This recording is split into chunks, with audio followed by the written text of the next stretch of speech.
안녕하세요. 참으로 오래 살고 볼 일입니다. 제가 직접 사연 채널에 제 이야기를 신청하게 되었네요. 제 이야기를 써내려가는 솜씨가 어설프고 부족할지라도 너른 마음으로 이해해 주세요. 저는 24 나이에 남편을 만났었습니다. 중매를 통해서 처음 만나 그 자리에서 바로 결혼을 결정지었던 사이였었죠. 솔직히 고백하자면 제가 중매를 안 통했으면 남편 같은 사람하고 그때 결혼을 안 했을 것 같아요. 남편이 저보다 조건적인 배경이 훨씬 좋았기 때문에 우세였지만 그런 걸 떠나서 일단 저보다 나이가 9살이나 많았으니까요. 꽃다운 24세 굳이 얼굴도 이름도 그 존재조차 이전에는 모르고서 살았던 9살 연상의 남자에게 덜컥 시집가고 싶지는 않았었네요. 당시 저 좋다고 쫓아다녔던 3살 연상의 어떤 오빠도 있었고요. 하지만 그 오빠는 문제가 있었다면 남자로서 능력이 하나도 없었다는 거예요. 본인은 장래 희망이 어려서부터 성인이 된 지금까지 한량이라고 말하던 그런 남자였는데 제 부모님이 저를 그런 남자에게 시집 보내실 리가 없었습니다. 저는 속으로 능력 없고 계획 없고 가진 것도 없는 그 오빠가 한심스럽기는 해도 그 느긋한 태도가 좋았고 편안했었는데 결혼은 현실이었기 때문에 차마 이뤄질 수가 없었습니다. 반대로 남편은 집안 배경도 제법 그럴싸한데 본인의 능력도 충중한 편이었고요. 손기술을 인정받아서 여기저기 남편을 찾고 부르는 곳이 많았습니다. 일처리에 있어서 매사 꼼꼼하고 성실했어요. 대신에 예민하고 신경질적이기도 했었죠. 기술자라서 성격이 좀 그랬었나 봅니다. 자식이 연애로서 절대 장가를 못 갈 것 같으니 시부모님이 중매를 통해서 며느리를 찾고자 하셨었죠. 제가 이건 나중에 알았던 사실입니다만 저 이전에 다른 며느리감들을 염두에 두셨던 적이 있었더라고요. 남편과 4살 차이가 나는 여자였었고요. 활발하고 생활력도 강했다고 합니다. 집안이 장녀라서 그랬나 봐요. 하지만 자기 고집이 강한 남편과 자기 주장이 분명한 그 여자는 서로 안 맞았던 거예요. 불과 불이었죠. 그리고 그 여자가 초장부터 시부모님한테 맞는 말씀만 올리더래요. 따박따박 맞는 소리만 맹랑하게 하는 그 여자를 보면서 시부모님이 그때 결심하셨대요. 손끝 야무지고 생활력도 좋고 이런 거 다 필요 없으니까 순종적이고 시댁에 잘할 며느리면 된다고요. 일단 사회 경험이 적으며 어린 나이면 좋겠다고 그렇게 생각을 하시게 된 거였고 그런 과정을 거쳐서 시부모님의 눈에 만족스러웠던 중매 대상이 바로 저였던 것입니다. 자기가 똑똑한 줄 아는데 이미 표정부터가 어리숙한 것이 헛똑똑기 같아 보여서 그것이 참 마음에 들더구만. 결혼하고 나서 저를 마음에 들어 하셨던 시어머니의 그런 말씀을 듣고 나니까 기분이 이상하더군요. 이걸 칭찬으로 받아들여야 하는 건지 아닌 건지 그때도 지금도 사실 계속 아리까리하답니다. 저는 스스로를 똑부러지는 멋쟁이 아가씨라고 생각하며 살아왔던 게 사실이기 때문에 시어머니의 말씀을 듣고 약간 충격을 받았던 것 같기도 해요. 점차 정신 똑바로 차리고 야물딱지게 살아보려고 마음을 먹고 태도를 갖춰갔던 것은 시어머니의 그런 말씀을 들었던 후유증 때문이기도 했었네요. 그 시절 여자치고 저는 운 좋게도 시댁 때문에 고생을 거의 안 한 사람이라 할 수 있습니다. 남편이 워낙 자기 할 일만 하고 자기 할 말만 하면서 남의 얘기는 듣지도 않고 자기 잘난 맛에 사는 사람이었기 때문에 시댁 식구들도 그 점을 너무 잘 알아서 차라리 저를 회유하고 가깝게 지내보려 했지 저를 괴롭히고 못살게 구면서 척을 지려고 하지 않았습니다. 의도한 건 아니었지만 제가 결혼하고 나서 시댁과 남편 사이에 징검다리 역할이 되어버렸거든요. 그리고 남편은 자신의 모친과 아내가 마찰을 일으키면 무조건 모친의 편을 드는 그런 남자가 아니었어요. 그렇다고 해서 무작정 아내의 편을 드는 애처가도 아니었죠. 누구의 편도 아니었고 항상 상황을 객관적으로 판단해서 잘잘못을 가려냈어요. 그리고 대부분은 그런 과정 또한 귀찮아하면서 안 끼어들려고 하는 편이었고요. 어머니가 잘못하셨네요. 김장으로 올해 갑자기 그렇게 많이 하고 싶으시면 그렇게 결정한 사람이 일을 많이 해야죠. 왜 이 사람한테 일을 더 시킵니까? 이 사람은 김치 별로 좋아하지도 않는데요. 아니 그게... 아휴, 석중아. 그럼 이 애미가 나이 먹고서 젊은 사람보다 고된 김장 일을 더 하라는 거냐? 그러길래 왜 김장을 많이 하시냐고요? 누구 먹으라고요? 누구기는 우리 식구들이지. 다 같이 먹자고 이러는 거지. 석중이 너도 김치 없으면 밥을 못 먹잖아. 너를 위해서야. 저를 위해서라고 하지 마세요. 제가 부탁드린 적도 없는데요. 어머니, 김장일로 이 사람과 투닥거리시는 것도 그만 좀 하시고요. 위가 안 좋아서 속 쓰린다 어쩐다 하시는 분이 김치 많이 잡수셔서 대체 뭘 하시게요? 큰 이모만 봐도 알잖아요. 외가 식구들은 체질상 매운 게 안 받아요. 매운 김치 많이 잡수시고 어머니 위에 병나서 쓰러지셔도 저는 책임 못 집니다. 그때 며느리한테 간병 받겠다고 이 사람 부려드시면 그 피해는 저한테까지 오거든요. 그런 건 정말 사양입니다. 정말로 저를 위하신다면 김장부터 크게 일 벌리지 마시라고요. 결혼하고서 두 번째 맞이하던 김장 때였을까요? 그때 시어머니께서 저를 작정하고 혹사시키려 하셨던 적이 있었는데 그걸 감지한 제가 너무 하신다고 따진 적이 있었거든요. 그러면서 시어머니와 말다툼을 좀 벌이게 됐었고 시누이까지 저한테 고분고분하지 못하다면서 욕을 막 하길래 너무 속상하고 서러워서 남편한테 투정을 좀 부렸었습니다. 김장이 코앞으로 다가왔는데 겁이 나 죽겠다고 말입니다. 그랬더니 남편이 한숨을 푹푹 내쉬더니 시어머니한테 직접 단판을 지었어요. 그리고 저는 표정 하나 안 바꾸고 짜증스러운 말투로 일가를 던진 남편에게 속으로 놀랐으며 멍하게 넋이 나간 시어머니를 보면서 괜히 제가 속으로 죄송스러워질 지경이었죠. 시누이는 남편을 향해서 싸가지 없는 녀석이라고 투덜거렸지만 크게 뭐라고 하지는 못했습니다. 왜냐면 이러나 저러나 시부모님께선 딸보다 아들을 귀하게 여기셨거든요. 시누이가 아무리 잘해도 출가 외인이었고요. 남편은 아무리 태도가 불순하고 싸가지 없고 무정하여도 대를 이을 귀한 자식이었습니다. 그러니 시누이는 상대가 안 됐죠. 아무튼 그 일을 계기로 저는 남편에 대해 파악을 더 정확히 하게 됐었고 오히려 시어머니 시누이하고는 전보다 조금이지만 더 가까워졌었네요. 그러고 나서 1년 뒤였던가? 시어머니께서 제 친정을 약간 낮잡아 보듯 말씀하신 적이 있어서 그때 제가 되게 속상했었거든요. 그게 안 잊혀져서 계속 앓고 있다가 남편한테 이런 일이 있어서 시어머니로부터 사과를 받고 싶은데 당신은 어떻게 생각하냐고 의견을 구한 적이 있었습니다. 그때 남편의 대답에 저는 기가 막혔었죠. 요 며칠 계속 똥 마려운 강아지처럼 불편해 보였던 게 고작 그런 일 때문이었어? 그렇게 나약해 빠져서 세상은 어떻게 살래? 자식들은 어떻게 키울 거야? 그리고 당신 친정이 좀 빠지는 건 사실이잖아. 어머니가 틀린 말씀하신 것도 아니고 그 정도면 욕을 하신 것도 아니고 담백한 말투로 사실만 얘기하셨을 뿐인데. 그래도 그렇지. 어머님이 사돈 집안을 우습게 보고 계신 거잖아요. 그게 내 입장에서는 진짜 너무 속상한 거라고요. 별일도 아닌 거 가지고 그러네. 정신 차려. 당신 그거 자격지심이야. 자격지심. 네? 뭐요? 자격지심? 저는 태어나서 그때 자격지심이라는 표현을 직접적으로 들어본 게 처음이었네요. 머리를 한 대 맞은 듯 띵 하더라고요. 정말 분한 건 남편의 말에 반박을 할 수 없었다는 것입니다. 냉정하게 짚어보면 시어머니의 말씀에 제 친정을 욕하려는 의도가 다분하지는 않았던 것 같고 별 생각 없이 그런 말씀을 하셨던 것 같은 그런 뉘앙스였거든요. 받아들이는 제 마음속에만 폭풍우가 쳤던 것이고요. 그렇다고 해서 제가 시어머니께 며느리 된 입장에서 말투 좀 고치라고 그럴 수는 없는 노릇이고 그래서 결국 남편의 촌철살인을 듣고 나서 입을 꾹 다문 뒤 그 일을 가슴속에나 묻어둔 걸로 끝냈었죠.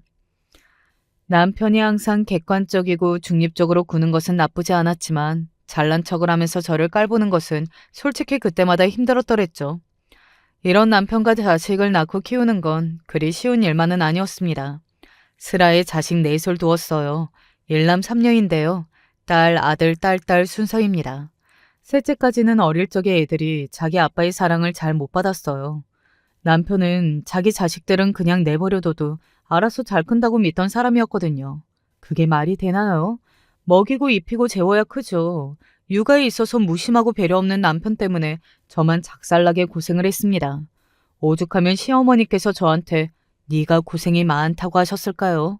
항상 속으로 당신의 아들이 더 낫고 더 아깝다고 생각을 쭉 해오셨던 분이라서 보상 심리인지 제가 고생하고 힘들어하면 좋아하셨거든요. 처음에는 그러셨던 분이었는데 제가 애들 낳고 키우느라 소갈이 많이 하는 걸 보시면서 생각이 바뀌신 모양이었어요. 신우이는 저한테 남편 욕을 하면서 슬쩍 친해지게 되었고요. 저는 어릴 적에 되게 가난했었고 말 그대로 쫄쫄 굶으면서도 지내봤었거든요. 그랬는데 공부를 잘했겠나요? 학교를 잘 나가는 것조차 어려웠던 제 유년 시절이었습니다. 그러니 저는 제가 안 지나봤던 길을 제 자식들한테 알려줘야 하는 셈이었어요. 가정 형편 때문에 학업에 열중하지 못했던 저였는데 자식들은 공부를 잘 시키려다 보니까 솔직히 식은땀이 줄줄 나더군요. 자식들이 저한테 학교에서 배운 걸 물어보고 질문하면 그때마다 얼마나 난감했던지 모릅니다. 남편이 협조적이어야 자식들한테 아빠한테 가서 물어봐 이렇게 말을 했을 텐데 그러진 못했으니까요.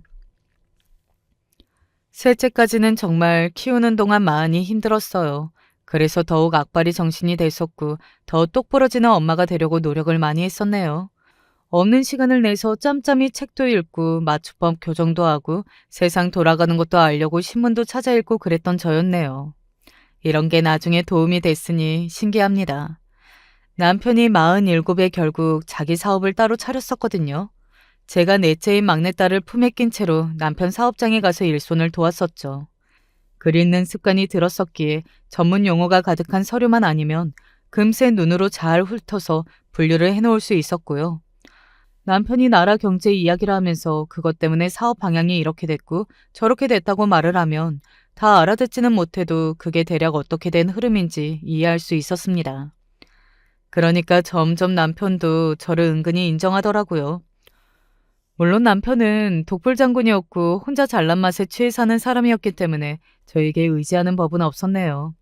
잘 되면 무조건 스스로의 공으로만 여겼습니다. 고맙다는 소리에도 정말 인색했고요. 하지만 잘 안 되고 남 탓 안 하고 스스로의 탓으로 여겼으며 그 한결같음에 어느새 저도 길이 될 대로 들어서 그렇게 옆에 붙어서 살았네요. 저희 큰딸이 결혼 이야기를 꺼냈을 무렵에는 감사하게도 남편의 사업장이 그럴싸하게 자리를 잡은 뒤였답니다. 하지만 큰딸의 결혼 이야기는 전혀 달갑지 못했었어요. 그때 큰딸이 25이었는데요.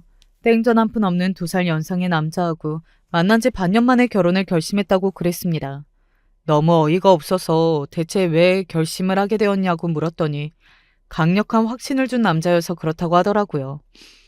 사랑의 환상에 젖은 큰딸의 눈을 바라보며 제가 고개를 단호하게 저었습니다. 안 될 이야기를 하는구나. 그런 거지 같은 놈하고는 절대로 안 돼. 그건 네가 스스로 가시밭길에 들어가는 꼴밖에는 못 되는 거야. 하지만 엄마도 원래 아빠 말고 돈 없는데 성격 좋고 편안한 분이랑 결혼할 생각 있으셨다고 그랬잖아요. 내가 너한테는 정말 별소리를 다 했었구나. 그건 그냥 옛날 이야기를 하다가 그런 일이 있었다고 지나가듯 말을 한 거고 지금 네 아빠하고 결혼해서 내가 잘 사니까 너도 태어나서 잘 자란 거 아니겠니? 그리고 조건 이런 거 다 떠나서 만난 지 겨우 반년 만에 결혼을 정해? 너무 성급해. 더 고민하고 진지하게 결정을 내려도 늦지 않아. 엄마하고 아빠는 중매로 만나서 바로 결혼하셨으면서 왜 연애 반년 기간을 보고 짧다고 그러세요? 얘가 대체 왜 이래? 늘 차분하고 생각이 깊은 게 우리 집 장녀 아니었어? 너 이러는 거 너답지 않게 머리 좀 식혀. 저라고 해서 마냥 효녀 큰딸이라는 소리가 좋은 줄로만 아세요? 그놈의 든든한 장녀 소리 저 이제 듣기 지겨워요. 싫다고요. 그 오빠는 다정하고 자상하고 저를 최우선으로 배려해주기 때문에 그래서 결혼하고 싶은 거예요. 제가 살면서 받아본 적 없는 사랑이니까요. 언제나 나이보다 성숙한 큰딸이었습니다. 그래서 제가 큰딸이 어릴 적에 유독 엄하게 잡기도 했었지만 의지를 많이 한 자식이었죠. 제가 기대는 유일한 자식이었습니다. 하지만 제가 다 알지 못했던 큰딸의 모습이 있었더라고요. 사실은 누군가에게 마냥 어리광을 부리면서 받기만 하는 것도 해보고 싶었다는 큰딸의 고백에 제가 말문이 막혔습니다. 첫째가 잘해야 동생들이 보고 배울 것 같아서 그래서 육아 초보에 뭘 아는 게 거의 없었던 옛날에 저는 무작정 큰딸을 다그치고 잔소리만 한 적도 있었는데요. 그런 게 큰딸의 가슴속에 서름으로 남았었나 보더라고요. 마냥 기댈 수 있는 따스하고 정 많은 남자한테 끌린 걸 보면 말이죠. 큰딸에게 미안했어요. 하지만 그렇다고 해서 그 결혼을 하게 둘 수는 없었고 도움을 청한 곳은 남편이었습니다. 결혼? 그래, 너도 25인데 네 인생을 스스로 결정하고 끌고 갈 때도 됐지. 그렇게 하고 싶으면 해라. 대신 결혼식까지만 지원해주고 끝이야. 살림 차려서 사는 건 알아서 해야 된다. 일절 돈 주는 건 없어. 지원은 없으니까 알아서 잘 살아라. 네? 아빠, 그러시는 법이 어디 있어요? 여기에 있다. 아빠 너무 책임감 없으신 거 아니에요? 어떻게 자식이 결혼한다는데 지원을 안 해주세요? 돈이 없으신 것도 아니잖아요. 여력이 되시는데 안 해주시는 건 진짜 이건 아니죠. 너야말로 책임감이 너무 없는 거 아니냐? 결혼하겠다고 빡빡 우기면 어떻게든 부모가 그 뒤에는 알아서 책임져 줄 거라는 생각만 한 거야? 그럼 너의 책임은 무엇이야? 나는 네가 대학 나온 것까지 지원해줬으면 부모로서 도리는 다 했다고 본다. 부모가 돈 안 대준다는 이유로 흔들릴 결혼 같으면 그건 애초에 사랑도 뭣도 아니었던 것이지. 네가 알아서 결정해라. 남편의 냉정한 태도 앞에서 큰딸은 할 말을 잃은 눈치였습니다. 남편이 자식들의 유년 시절에 함께하지 못했던 그런 무정한 아빠이기는 했었으나 한 번도 뭘 안 해준 적은 없었거든요. 자식들이 필요하다고 하면 납득이 가는 선에서 다 들어줬었죠. 남편은 본인 말 맞다나 할 도리는 다한 셈이라고 볼 수 있었고 큰딸은 반박할 거리를 찾지 못했습니다. 자존심이 크게 상했고 부모에게 이루 말할 수 없이 실망을 했다며 연락을 끊고 그 뒤로 잠적을 했었죠. 저는 걱정이 되어서 밤잠을 설치기 일쑤였습니다. 그러나 남편은 요지부동이었어요. 큰딸이 인생의 쓴맛을 봐야 정신 차리니까 그냥 내버려두라고 말입니다. 이때 둘째하고 셋째가 자기들끼리 속닥거리면서 이 다음에 절대로 대도 않는 상대랑 결혼하겠다고 집에 알리는 일은 없게 해야겠다면서 그런 다짐들을 하더군요. 결과적으로 큰딸은 그 남자와 헤어졌습니다. 결혼하기 위해서 집을 나왔으니 단둘이 알콩달콩 살림을 차려서 어떻게든 해보자고 큰딸이 그 남자한테 말을 했었다네요. 진담 반 떠보는 거 반이었다고 합니다. 그 뒤로 알게 된 것은 그 남자가 형편이 안 좋고 능력이 없을 뿐만 아니라 아예 빚이 있었다는 사실이었고요. 큰딸이 부모로부터 아예 외면을 받은 것 같자 그 남자가 3개월 만에 본색을 드러내면서 오만 짜증을 다 냈었다는 겁니다. 역시 큰딸을 온갖 가머니설로 깨어낸 것에는 집안 배경을 보고 접근한 의도가 있었던 거예요. 그러자 큰딸은 머리에 얼음물을 뒤집어 쓴 것 마냥 갑자기 정신이 확 들고 가슴이 싸하게 식어서 그 남자에게 깔끔한 이별 통보를 하고 정리를 했습니다. 그리고 부모에게 먼저 숙이고 들어와서 공손한 태도로 사과까지 했었고요. 자식들의 그런 모습에 어느 부모가 마음을 안 열겠나요? 제가 눈물로 큰딸을 그때 보듬어줬었네요. 큰딸은 28에 작은 공장을 가지고 있는 집안의 남자하고 결혼을 했습니다. 둘이 2살 차이니까 그때 사위는 30이었네요. 사위가 아주 성격이 시원시원하고요. 듬직합니다. 큰딸이 사위 몰래 저한테만 하는 소리가 있었는데 아무것도 없던 남자하고 예전에 그때 결혼했으면 정말 큰일 날 뻔했다고 그랬죠. 맞사이는 성격이 거침없고 인물도 무척 남자다운데 저희 아들은 성격이 조용한 편이고 어렸을 때부터 생김새도 얌전한 느낌이었습니다. 시어머니께서 당신의 친손자를 어찌나 예뻐하셨던지는 몰라요. 보고 있으면 그저 웃음이 난다고 하셨었죠. 하도 품에 끼고서 싸고 도셔서 그 누구도 아들을 혼내지 못했었답니다. 그렇다고 해서 버릇없는 녀석으로 자라지는 않았어요. 공부도 잘했고요. 학창시절에 거친 남자애들 사이에서 마음고생을 꾀한 모양이었습니다만 그래도 대견하게 극복을 잘 해냈었고 대학도 아주 좋은 명문대에 들어갔습니다. 그때는 집안에 잔치가 열렸었죠. 늘 기특하고 자랑스러웠던 아들은 명문대회를 나온 뒤에는 대기업에 들어가는 쾌거를 이룩했답니다. 하지만 들어간 지 2년 만에 그만두고 싶어 했어요. 이유는 인간관계가 너무 힘든데 늘 같은 사람들을 보면서 사무실에 함께 있으려니까 숨이 막혀서 이제는 못 견디겠다고, 남의 돈을 버는 일은 그만하고 자기 돈을 직접 버는 일을 하고 싶다는 바람 또한 있기 때문이라고 그랬죠. 아들이 아무래도 자기 아빠를 동경해온 모양이었어요. 남 밑에서 일 안 하고 자기 일을 하는 남자가 멋있어 보였나 봅니다. 하, 어떻게 들어간 대기업인데 솔직히 반대하고 싶었어요.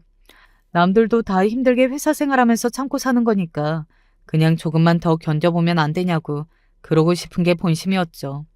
제 아들이니까 제가 알았어요. 이 녀석은 자기 일을 할 성격이 못 되었습니다. 그래서 남편도 저와 같은 생각일 줄 알았는데 정말 의외로 아들의 뜻에 동조를 해주었어요. 초기 사업 비용도 대준다고 하였고요. 대체 무슨 생각으로 그런 거예요? 우리 아들이 사업을 벌일 그릇이 된다고 당신은 정말 그렇게 보는 거예요? 아니, 그럴 리가. 하지만 사내놈이 저렇게 뜻을 품었으면 한 번쯤은 직접 부딪혀 봐야지. 그러면서 세상을 배우고 깨우치게 둬야지. 아니면 나중에 그때 못 해봤던 것들을 아쉬워하면서 두고두고 그 속에 한으로 남을 거야. 그래요? 당신이 그런 속셈이라면야. 알겠어요. 나도 그냥 지켜볼게요. 남편의 속내를 듣고 나서야 저도 따르기로 했었죠. 그리고 아들은 애석하게도 자기 사업을 말아먹었습니다. 타고난 사업 감각이 부족했고 성향이 맞지도 않았죠. 다행인 점이라면 아들이 실패를 인정하고 즉각 받아들였다는 점입니다. 그때 자기 매형한테 상담도 받고 조언도 받으면서 마음의 정리를 한 모양이더라고요. 사업을 완전히 접은 아들은 다시 회사 생활로 돌아갔습니다. 어느 중견기업에 들어갔고요. 초등학교 교사 며느리를 만나서 결혼했습니다. 며느리가 사근사근하면서도 차분한 인물이었어요. 그래서 시어머니를 비롯하여 모두가 마음에 들어 있었고요. 저희 집 셋째는 어릴 적부터 사내아이 같은 면모가 있었어요. 활발했고요. 자기 오빠한테 맨날 맘먹으면서 자기 할머니한테도 가끔은 대들면서 할 말을 다 할 만큼 대범한 성격이었습니다. 학교를 다니며 교우 관계를 쌓는 것을 더 좋아했고 공부에는 큰 흥미가 없었죠. 둘째랑 셋째는 당시에 집에서 지원해줬던 교육 환경이 거의 같았건만 결과가 그렇게나 달랐습니다. 하지만 셋째는 들인 학원비에 비해서 성적이 못 나오거나 말거나 주눅드는 법이 없었습니다. 잔소리 듣고 혼이 나도 그때만 잠시 의기소침해했고 금방 회복하는 성격이었죠. 저도 엄마이기 전에 사람이다 보니까 부족할 때도 많았고 감정적으로 너무 자식들을 잘못 혼낸 적도 있었는데요. 그럴 때는 혼내고 나도 저 스스로 후회가 되고 마음이 무거웠어요. 첫째 큰딸은 고등학교에 들어간 이후로는 사실 혼낼 건덕지도 없었고 주로 둘째랑 셋째를 같이 혼내게 됐었는데요. 저도 참 못난 엄마인 게 아들보다 딸이 만만했나 봅니다. 셋째한테 더 감정적으로 굴었거든요. 혼내고 나서 마음이 어려울 때가 많았는데 정말 고맙게도 셋째는 금방 혼자서 훌훌 털어버렸어요. 저에게 먼저 다가와줬고요. 셋째가 어릴 적에는 뭐든 대수롭지 않게 여기는 가벼운 성격의 아이라고만 생각했었는데 지나고 보니까 그게 아니라 내면이 무척 단단한 아이였던 것이더라고요. 쉽게 상처받지 않았고 뭐든 긍정적으로 바라보려고 하였어요. 저는 셋째를 보면서 자식들 중에 가장 자기 아빠를 닮은 아이라고 생각을 하게 됐었네요. 남이 뭐라고 떠들든 자기 자신의 내면은 그대로의 모양을 유지하며 자기만의 길을 묵묵하게 가는 면이 정말 닮았더라고요. 셋째는 그런 대학도 서울에 있었던 건가 싶은 약간 수준이 부족하다고 볼 수 있는 4년제 대학교를 들어갔습니다. 하지만 부족한 대학 간판 같은 건 셋째에게 문제가 되지 않았죠. 대학교 2학년 때 셋째는 다른 데 몰두하다가 학업을 게을리해서 학사 경고를 한 차례 받기까지 했었어요.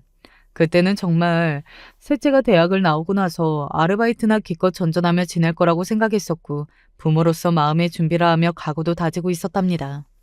대학교 졸업이 목전이었는데 취업 준비는 전혀 안 하던 모습을 봤을 때도 그러했었고요. 하지만 셋째는 졸업하자마자 자기 대학 동기 한 명하고 둘이 의기투합해서 창업을 해버렸습니다. 사무실 공간 하나만 딸랑 빌린 게 끝이라고? 그렇게 해가지고 물건은 어떻게 파니? 그리고 액세서리인지 그런 걸 인터넷에서 팔면 누가 산다고 그래? 이유는 남는 구조 맞지? 혼자도 아니고 둘이서 하는데 그런 가뜩이나 얼마 없는 이윤도 나눠 가지는 거니까 아휴 걱정이 좀 되는구나. 저도 걱정이 안 되는 건 아닌데요. 구상은 작년부터 계속 해왔기 때문에 자신은 있어요. 그리고 제가 아직 어리잖아요. 이렇게 겁도 없이 일 벌리는 거 이때 아니면 언제 또 해보겠나 싶어서 지금은 즐거운 마음으로 해볼 생각이에요. 웃는 얼굴에 침 못 뱉는다는 말이 왜 나오는 건지 셋째를 보니까 알겠더라고요. 싱글벙글 아주 재밌다는 듯이 그저 웃고만 있으니까 그런 셋째가 좋아 보여서 차마 만류도 못하고서 그저 하고 싶은 대로 하라고 말을 해버렸습니다. 남편은 인터넷에서 그런 걸 팔아봤자 홍보가 되겠냐고, 누가 어떻게 알고서 사겠냐고 회의적이었고 그런 판매 구조 자체를 당시에 이해하지 못하고 있었는데요. 그런 제가 남편 몰래 셋째한테 어려운 일 생기면 말하라고 언제든 도와주겠다고 그랬었죠. 무척 반색하던 셋째는 몇 달 뒤에 저한테 500만 원을 빌려달라고 했었고요. 저는 약속했던 게 있으니 받을 생각을 안 하고서 그냥 500만 원을 내어주었습니다. 일이 잘 안 되고 있나 싶었고요. 하지만 그건 제 착각이었어요. 소비자가 직접 자기가 원하는 대로 보석을 조합해서 맞춤형으로 제작하는 액세서리가 제법 인기를 끌었던 것입니다. 셋째가 저한테서 500만 원을 빌려갔던 건 그때 잠깐 현금이 그만큼 필요한 일이 있었기 때문이었고요. 저에게 500만 원도 갚았으며 사업이 잘 돼서 규모가 조금 커졌어요. 매출도 꾸준히 잘 나고 있었고 말입니다.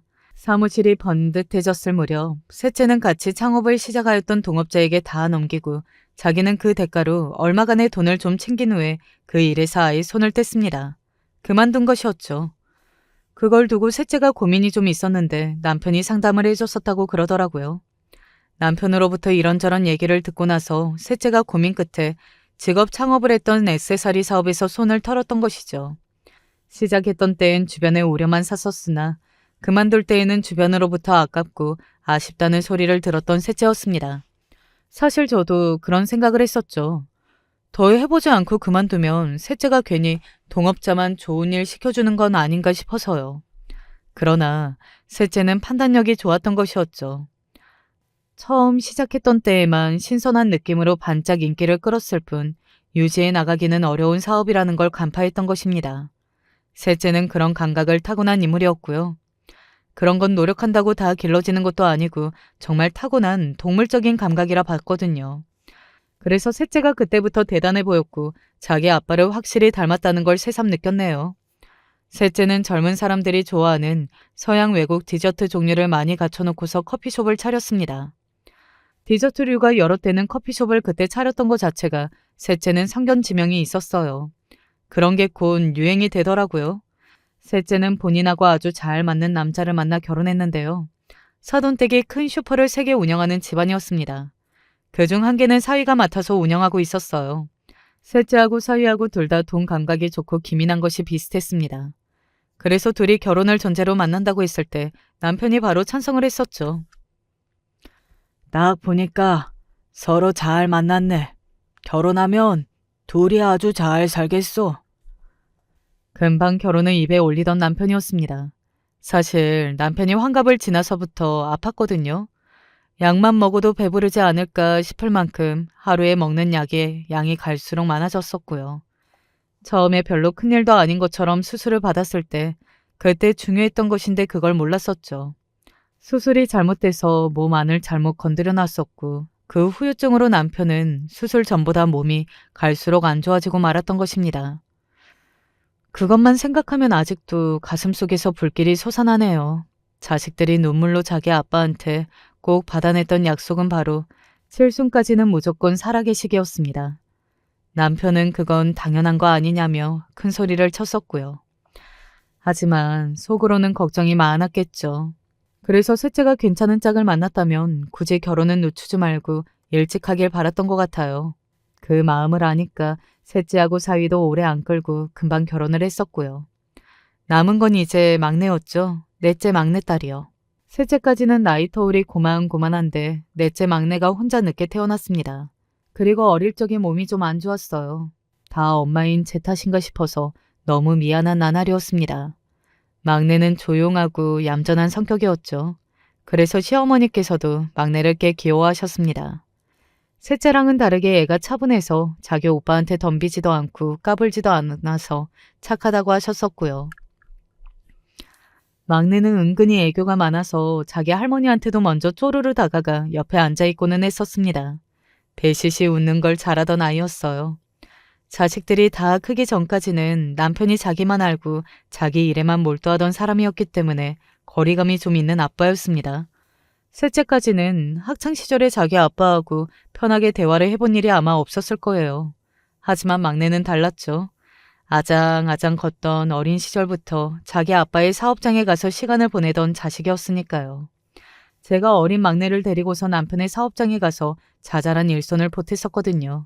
그래서 막내는 자기 형제들과 다르게 일찍이 자기 아빠를 편하게 생각했습니다. 성격은 제일 조용한 편이면서 자기 아빠한테 다가가는 건 성큼성큼 잘도 했었죠. 남편과 저는 막내의 덕을 많이 봤었어요. 부부 사이가 영 좋지 못했던 시기가 도중에 꽤 있었거든요.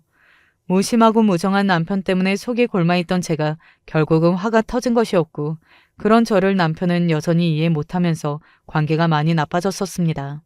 저는 그때 막내까지 다 키워놓으면 남편하고 반드시 이혼하겠다는 생각을 가지고 있었고요. 부부 사이가 냉랭하고 안 좋았는데 막내 덕분에 가끔 분위기가 풀어지곤 했었습니다. 나중에 가서 남편이 자신의 부족한 부분들을 예시로 들며 저한테 처음으로 사과를 했었고요. 저도 그때 지난 30 다 잊고 앞으로 남은 날이나 남편하고 잘 살아보자고 마음을 고쳐먹었더랬죠. 저희 사이에 막내가 있었기 때문에 가능했던 일이라고 생각해요. 애교 많고 순하고 착한 막내는 자기 아빠가 처음 쓰러졌던 그때에도 얼마나 눈물바람으로 병원에 딱 붙어 있었던지 모릅니다. 셋째까지 결혼해서 가정을 잘 꾸리는 모습을 봐서 남편은 무척 흐뭇해하고 안심했으나 결국 넷째가 결혼하는 것까지는 못 보고 세상을 떠났습니다. 칠순잔치까지는 꼭 하고 가겠다는 약속은 지켰으니 그것으로 봐달라고 말하던 남편 앞에서 저를 포함해 모두가 오열을 했었네요. 한평생 강인하고 잘난 모습으로 살았던 남편이 이렇게 생을 마감한다는 것이 믿어지지가 않았습니다. 어차피 저승에서 또 만날 텐데 뭘 그렇게 우냐면서 지금을 즐기면서 마저 인생을 살다 오라고 남편이 그렇게 말을 남겨줬을 때 이 사람은 참 한결같구나 싶어서 조금은 미소가 지어졌었네요. 남편은 자신이 저승에서 다 지켜보고 있을 테니까 모두 각자의 인생을 성실히 잘 살라는 유언을 남겼습니다. 기어이 떠난 남편의 빈자리가 너무 허전했지만 듬직하고 든든한 자식들이 있으니 저는 힘을 내서 남은 인생을 살기로 굳게 마음을 먹었죠. 그래야 이 다음에 저승에 가서 남편한테 잔소리를 안 들을 것 같았습니다. 자식들 중에서는 아무래도 막내가 자기 아빠가 떠나고 나서 가장 힘들어 했었죠. 그럼에도 씩씩하게 일상을 지내려고 노력하는 모습이 참으로 대견했습니다. 셋째까지 다 결혼한 마당에 저는 굳이 막내한테 빨리 시집가라고 보채지 않았어요. 아니 오히려 이왕이면 결혼을 느긋하게 했으면 싶었죠. 세상이 달라져서 이제는 점점 결혼을 늦은 나이에 하고 있다는 걸 저도 다 알았으니까요. 제가 잘 보는 드라마에 나오는 예쁜 여자 탤런트들이 나이가 찰 대로 찼는데도 결혼을 전혀 안 서두르고 있는 걸 알고서는 더욱 실감을 하게 되었습니다. 본인이 결혼을 하고 싶을 때 하면 될 일이라고 여기고 있었죠. 그런데 어느 날 막내가 저한테 결혼 이야기를 꺼낸 거예요. 지금 만나고 있는 사람하고 결혼할 생각이에요. 뭐? 네가 만나는 남자친구가 있었니? 나는 네가 요새 아무도 안 만나고 다니는 줄 알았지. 어휴 세상에 결혼을 생각하고 있었단 말이야? 아니, 누군데? 어떤 사람인데? 얼마나 만났고? 내일이면 만난 지 딱 200일이에요. 어? 200일이면 보자. 6개월이 좀 넘은 기간인가? 결혼을 결정짓기에는 조금 성급한 거 아니니? 그럴 만한 확신이 있어? 결혼할 인연이면 만난 기간 같은 건 중요하지 않다고 엄마가 그러셨었잖아요. 저는 이 사람이 제 인연 같아요. 네 아빠하고 내가 중매로 만났으니까 당연히 기간이 짧았지. 아이고야, 우리 막내가 결혼이라니, 시집을 간다니. 전혀 마음의 대비를 안 하고 있다가 들어서인지 조금 놀랍구나. 일단 내가 차분히 생각을 해봐야겠다. 네? 생각이요? 저는 엄마가 당연히 바로 축하해 주실 줄로만 알았는데요. 결혼이 그렇게 쉬운 문제인 줄 알아? 내가 일단 어떤 사람인지 보고 결정을 해야겠으니 너는 그런 줄 알고 있어. 네. 그런데 엄마도 분명히 마음에 들어 하실 거예요. 은행 다니는데 외모도 자기 관리도 여러모로 매사에 깔끔하고요. 취미도 책 읽는 거랑 영화 보는 거밖에 없어요. 엄마도 아시겠지만 제가 어렸을 때부터 책 읽는 거, 영화 보는 걸 정말 좋아했잖아요. 그래서 잘 맞더라고요. 교양 넘치고 매너 좋은 사람이에요. 이야기만 들어봐서는 참으로 그럴싸했습니다.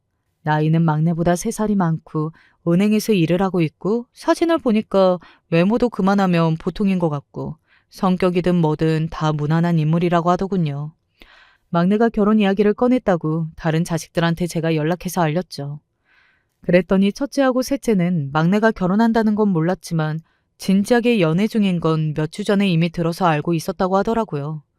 둘째는 아예 몰랐으나 대신에 며느리가 알고 있었습니다. 막내가 자기 언니들하고 새언니한테는 미리 알려놨던 것입니다. 이야기를 들어보니까 그럭저럭 괜찮은 것 같던데 너희들 생각은 어떠니? 그래서 제가 의견을 구해보았더니 셋 다 공통적인 답을 내놓았는데요. 그건 바로 나이 차이 적당하고 은행원이라는 점도 괜찮고 본인들이 보기에는 외모도 아주 멀끔하다고 그러더라고요. 기본 조건이 다 좋다는 것이었죠.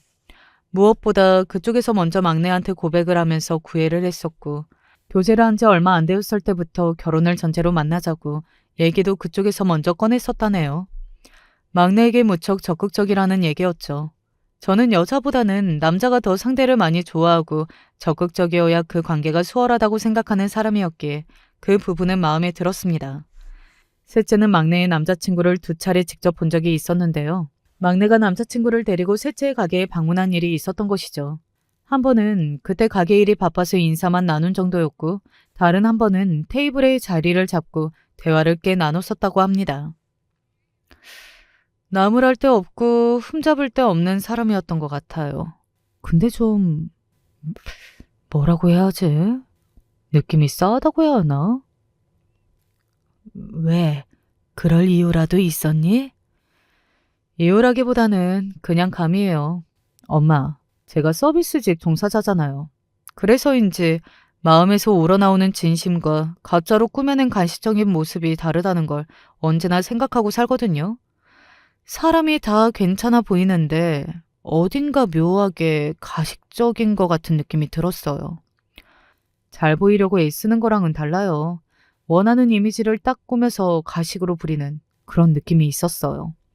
아무리 친형이 사업하다 날려먹은 걸 도와주느라 그랬다고는 하지만 그 나이 먹고서 모은 돈이 얼마 없다는 점도 솔직히 그리 좋게 보이지는 않았고요. 셋째는 본인이 너무 예민하게 이것저것을 따지고 돈 문제를 파고들어서 그런 걸 수도 있다고 말했지만 저는 속으로 동의를 표하고 있었습니다. 셋째가 감이 좋았거든요. 그래서 도저히 무시가 안 되더라고요. 게다가 막내는 워낙 순한 성격이라 상대의 이모저모를 막 뜯어보고 이리저리 잴 것 같지가 않았습니다. 집안 재산이 어느 정도인지는 정확히 몰라도 첫째부터 셋째까지 결혼해서 다 유복하게 잘 살고 있는 것으로 그 남자는 충분히 막내가 어떤 수준의 배경을 갖고 있는지 짐작하고 있었겠죠. 혹시 만만해 보이는 막내를 작정하고 꼬드긴 건 아닌지 진실된 사랑이 아니라 계획하고 결혼을 해내려는 수작질이 아니었을지 그런 걱정이 들었습니다. 얼굴 보고 만나는 자리를 만들기로 해서 날짜도 정해졌지만 저는 진실된 면모를 마주하려면 다른 자리에서 다르게 만나는 것이 낫겠다 싶었어요. 사실 이건 제가 낸 아이디어는 아니었고 남편이 꿈에서 나왔었어요. 남편은 세상을 떠나고 나서 제 꿈에 한 번도 안 나왔었거든요. 그래서 역시 참 무정한 사람이라고 생각하고 살고 있었는데 그때 딱 제 꿈에 나온 거예요. 낚싯대를 슬그머니 내려놓고 잡히나 안 잡히나 봐야 할 거 아니야. 그리고서는 뜬금없는 소리를 해댔는데 저를 한심하다는 듯이 바라보고 있었죠. 간만에 남편의 잔소리를 듣자니 열이 받은 채로 제가 눈을 떴었습니다. 그런데 잠에서 깨고 나니까 이상하게 남편의 뜻이 뭔지 알겠더라고요. 제가 강태공이 되어볼 참이었습니다. 그래서 버리기는 아까워 처박아둔 옛날 옷들이 가득한 서랍장을 열었어요. 오래된 옷들에는 옛 추억까지 함께 담겨 있는지 옷을 꺼내 입어보자 그 시절의 기억도 밀려오더군요. 있는 사람이 더하다는 걸 증명하듯 돈 아끼고 살라면서 남편이 쓴소리를 해댔던 때 제가 서러워하면서 저렴한 옷을 파는 시장에 가서 구매했었던 몇 벌의 옷. 그게 세상에나 아직 남아있었더라고요. 그때의 옷으로 꽉 갇혀 입고서 막내의 남자친구가 일한다는 은행으로 향했습니다. 예비 사이를 제가 직접 저인 걸 알리지 않은 채로 만나볼 심산이었죠. 허름하게 입고서 일부러 들어갈 때도 한쪽 다리를 절뚝거렸습니다.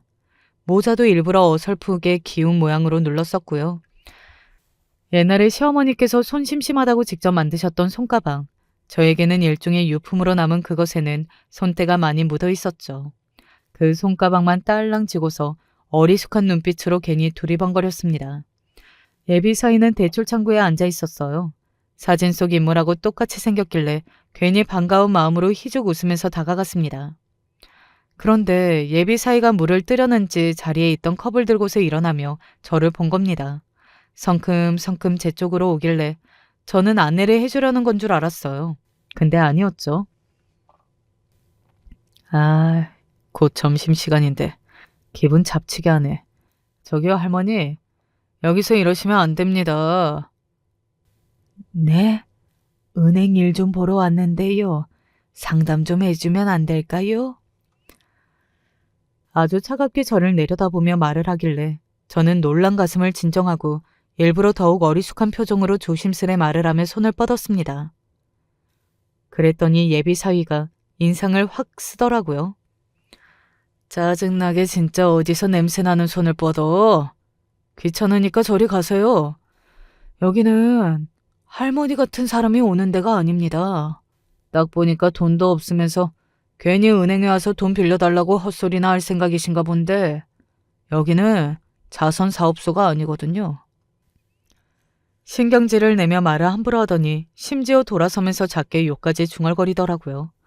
저는 기가 막혀서 허허 웃으며 모자를 벗었고 종전과는 다르게 또렷한 목소리로 크게 외쳤습니다. 여기 지점장 어디 있어요?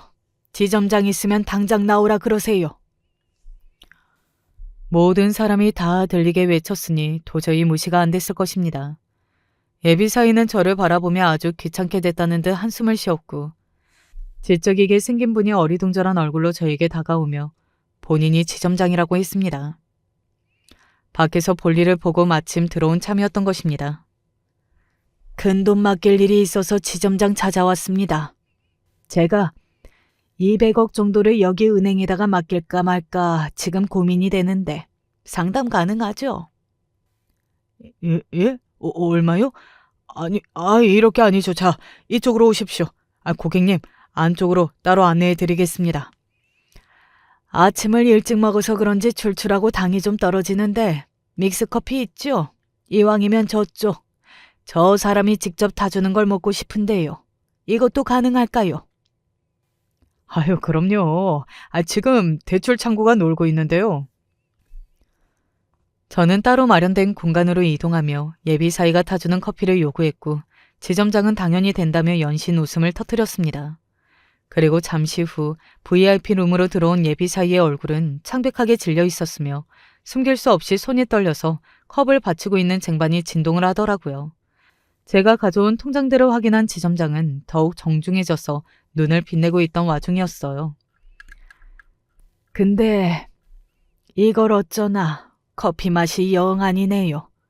커피가 맛이 없으니 마음이 좀 흔들려서 제가 오늘은 당장 돈을 여기다가 못 맡기겠습니다. 예? 저기 고객님, 실례지만 혹시 다른 불편하신 사항이 있으셨을까요? 그러셨다면 말씀해 주시면 바로 시정하겠습니다. 글쎄요, 나는 모르겠고 맛없는 커피를 닫아준 이쪽이라면 이유를 알지 않을까 싶네요. 아무리 젊은 사람이 믹스커피를 잘 안 마신다고는 하지만 이렇게 맛없게 타기도 쉽지 않은데 지금 속으로 제가 많이 놀란 참이랍니다. 자, 그럼 오늘은 이만 가볼게요. 다음에 올지 안 올지 그건 모르겠고요. 저는 퉁명스럽고도 우아하게 말을 뱉은 뒤에 천천히 일어났습니다. 지점장이 땀을 뻘뻘 흘리며 굽신거렸고 저를 배웅하고자 했죠. 그러면서 예비 사이를 향해 눈빛을 매섭게 째리더군요. 예비 사이는 이제 거의 안색이 흙처럼 변해서 눈을 내리깔고 조용히 있을 뿐이었습니다. 아까는 그렇게나 빈정거리면서 말을 잘하더니 그 모습은 온데간데 없었고 입에 거미줄이라도 친 줄 알았네요. 은행 밖으로 나와서 제가 주차해둔 차를 향해서 가자 지점장이 놀란 숨을 들이키는 소리가 들려왔습니다. 저렇게 비싼 차를 제가 타고 온 줄 알았더라면 차림새가 얼마나 허름하고 추레하고 별 볼 일 없어 보이든 예비 사이도 저에게 무척 공손했겠죠. 그런 짐작이 들자 씁쓸한 웃음이 났습니다. 은행 출입문 근처에서 망부석이 되어 입이 멍하게 벌어진 예비 사이 쪽을 힐끗하며 저는 지점장을 향해 마지막 말을 남겼어요. 아참, 저 커피 못하는 직원분한테 이 말 좀 해주세요. 아무래도 그쪽 결혼은 물 건너간 것 같다. 이렇게 말입니다. 커피 좀 맛있게 타라고 교육도 시키시면 더 좋고요. 예? 예, 알겠습니다. 꼭 그렇게 하겠습니다. 고객님, 다음에 꼭 다시 배웠으면 좋겠습니다. 살펴가십시오. 역시 그 자리에 오른 것은 괜한 것이 아니라는 듯 지점장은 어리둥절한 눈치면서도 큰 고객이 될 수 있는 저에게 아주 깍듯하더군요. 가식이든 뭐든 이게 바로 참된 자세 아닐까 싶었습니다. 반면 부족한 예비사위는 마지막까지 출입문 근처에 멀뚱하게 서서 멍청하게 멀어지는 제 차를 바라보는 게 전부였지만요. 그냥 거기까지인 사람이고 인연이었나 봅니다. 지점장에게 결혼 운운하는 이야기를 들은 순간에 바로 예비사위는 머릿속에 전기가 튀었을 것입니다.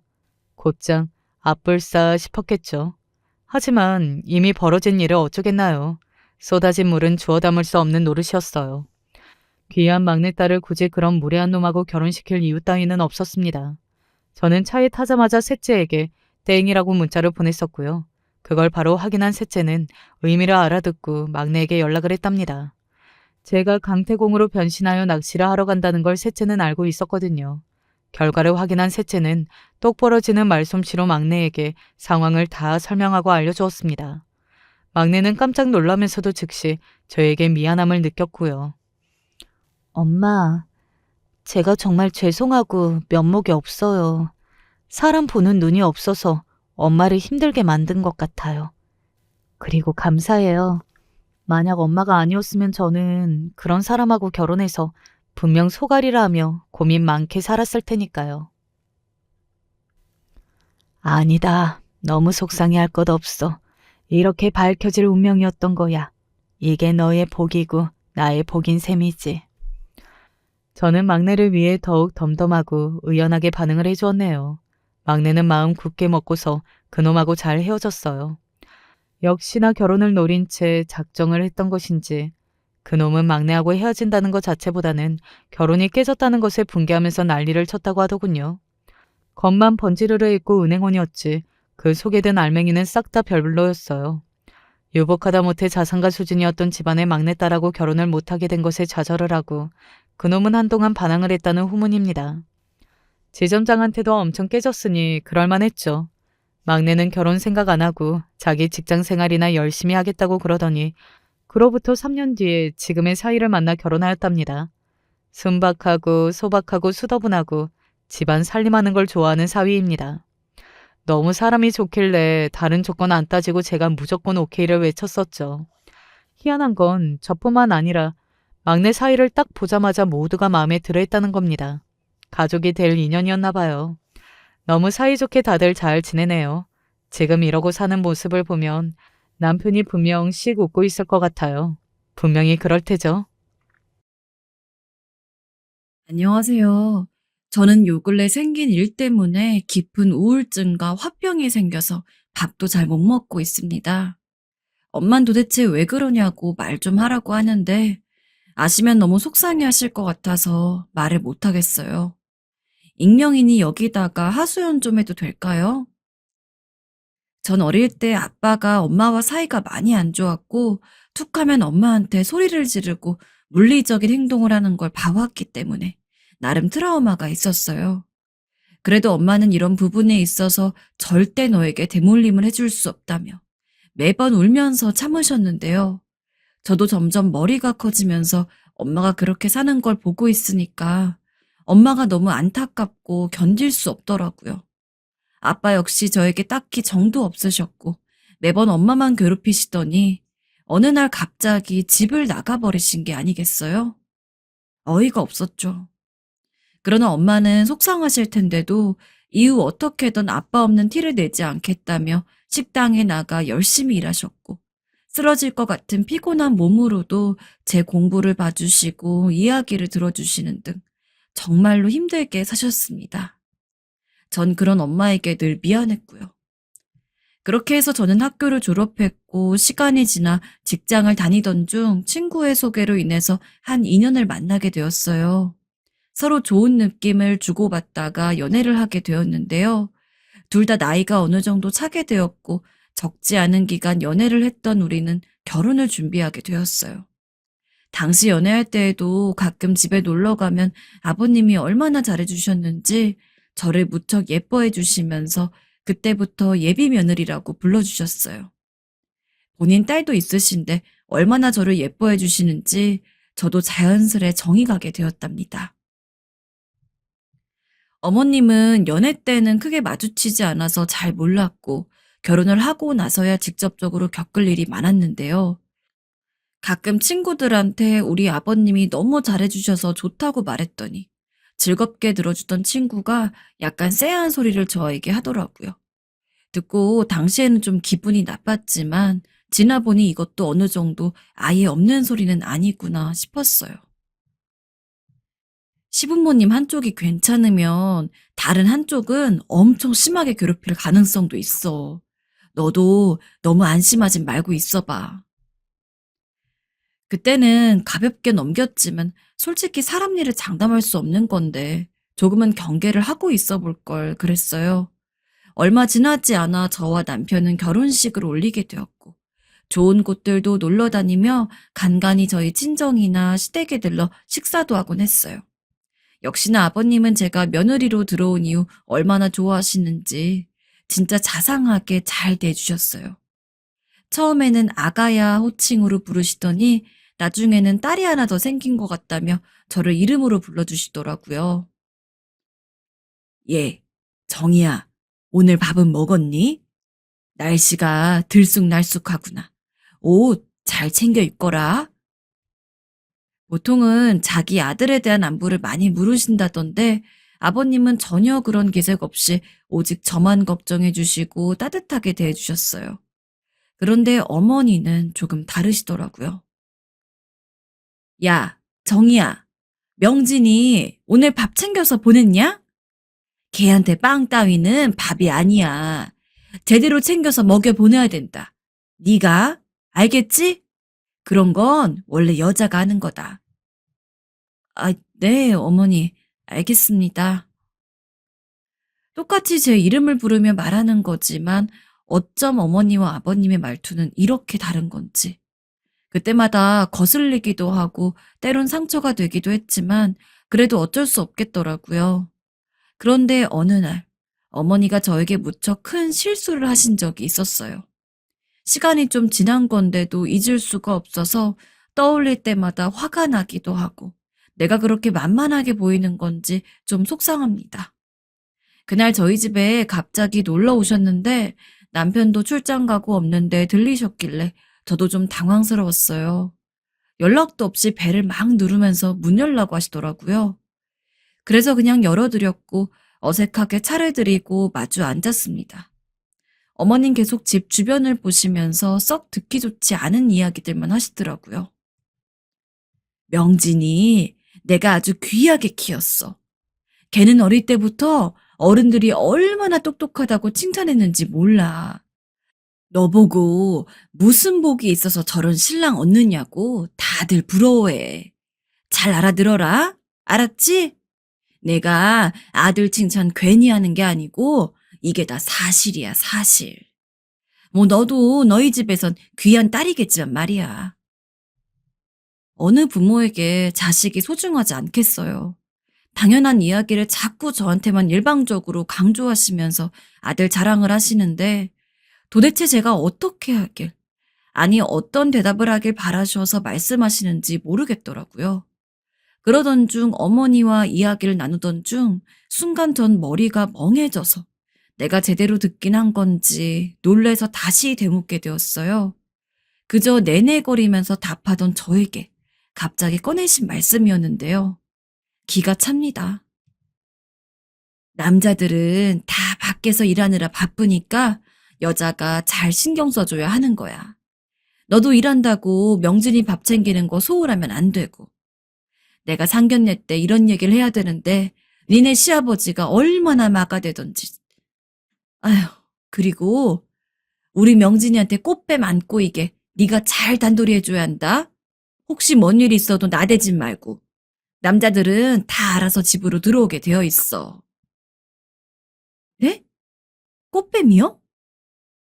듣다가 너무 어이가 없어 저도 모르게 큰 소리로 받아치게 되었어요. 그런데도 어머니는 아랑곳 않고 차를 마시면서 계속 말씀하시는 게 아니겠어요? 그래, 요즘 꽃밴들 잘못 꼬이면 완전 남자들 파탄내잖아. 명진이 외모에 결혼했다고 여자들이 뭐 안 붙겠어? 걔가 얼마나 인기 많았는지 너 모를 거다. 너 말고도 딸 준다고 난리치는 집들이 한둘이 아니었어.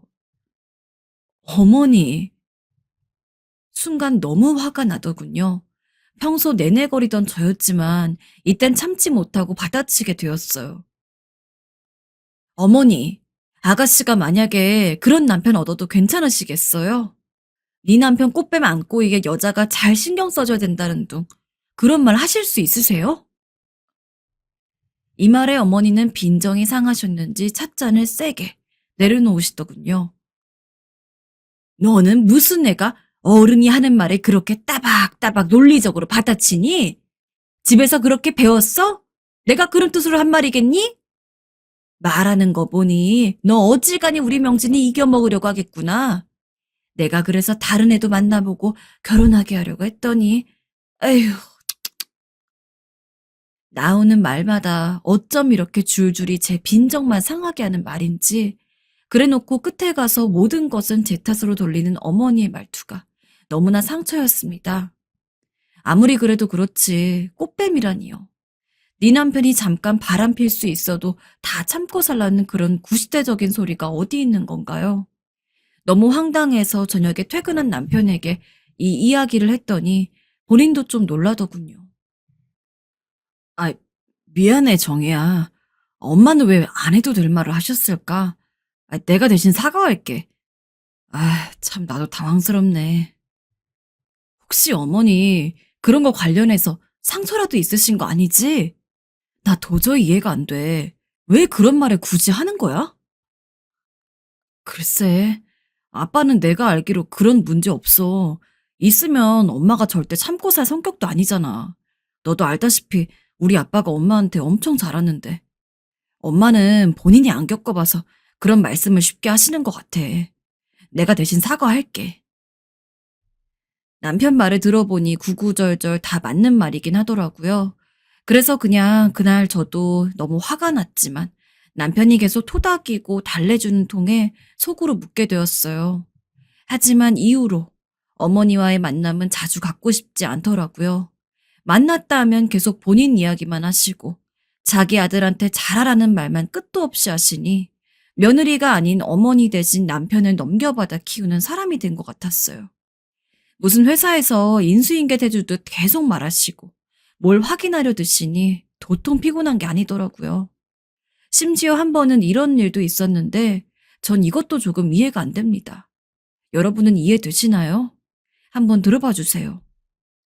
남편과 저 둘 다 아기를 간절히 원하긴 했지만 생각보다 임신이 잘 안 되더라고요. 하지만 아기가 안 생긴 게 몇 년씩 되는 건 아니었고 결혼한 지 얼마 안 되었을 때였어요.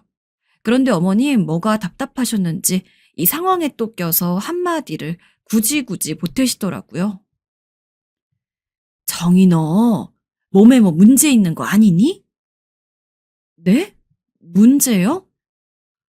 어쩜 그렇게 대놓고 아무런 생각도 없이 말을 돌직구로 던지시는지 뭐라고 답을 해야 나도 속이 시원하고 선을 안 넘을지 고민이 되더라고요.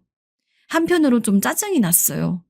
어머닌 저렇게 거르지 않고 저한테 되는 대로 공 던지듯 말을 막 하시는데 전 답하는 거 하나조차도 제 기분대로 말하면 안 되고 다 생각하면서 말을 골라야 하니까요. 한숨이 저절로 나오려 하는데 그때는 다행히 옆에 있던 아버님께서 나서주시더라고요. 제 생각해서요. 당신 정희한테 무슨 말을 그렇게 해? 아니, 내가 뭐 틀린 말 했나? 당신은 자꾸 왜 나서는 거예요? 여자가 몸에 문제가 있으니 아기가 안 들어서는 거지. 예, 정희야, 넌 다른 말 필요 없고 당장 내일 산부인과든 뭐든 가서 검사 좀 받아봐라. 제 표정이 순식간에 바뀌는 걸 보셨던지 아버님은 바로 말을 가로막으셨어요. 여보, 받을 거면 명진이랑 같이 가서 둘 다 받아봐야지. 뭘 정의만 받으라고 하는 거야. 그리고 애들 스트레스 받게 이런 얘기는 하지 말고. 이러면 될 일도 안 돼. 하나하나 다 제 편에서 말씀해 주시는 아버님을 보니 그나마 속이 풀리는 듯 하면서도 한편으론 좀 억울하더군요. 그런데 어머니도 결코 지지 않고 맞서시는 게 아니겠어요? 뭘 명진이까지 데리고 가요. 걔가 무슨 문제가 있다고. 걔는 1등 신랑감이고 문제가 없어. 정이 너만 문제야. 너만 받고 오면 돼. 괜히 네 남편 귀찮게 하지 말고 너만 가서 검사 받고 와라. 내 말 알았니? 정말 듣는 내내 정이 뚝뚝 떨어질 것 같았고 무슨 저를 애 낳는 기계 취급하시는 것 같더군요. 기가 막혀서 대들고 싶은 기분이었지만 아버님의 언성이 점점 높아지시고 분위기가 나빠지기에 그만 먼저 일어났습니다. 정말 아버님이라도 안 계셨다면 어쨌으려나 싶어서 아찔하게 느껴지더군요. 그 후로 저는 어머니의 전화를 피하게 되었고 집에 오신다고 해도 없는 척하고 조용히 숨죽여 있었어요. 툭 하면 들려서 쓸데없는 이야기들만 잔뜩 늘어놓으시고 끝은 결국 저를 향한 핀잔과 구박뿐이니 뵙고 싶을 리가 없었어요. 그러다가 한 번은 남편한테 전화해서 저를 바꾸게 하시더라고요. 그러더니 다짜고짜 소리를 지르시더군요. 야, 너는 전화도 안 받으면서 뭐하러 전화기를 갖고 다니는 거니? 폼이니? 네가 이렇게 꼴같지 않게 구니까 내가 성이 안 차서 자꾸 들여다보게 되는 거야. 네가 제대로 하면 내가 그러겠냐?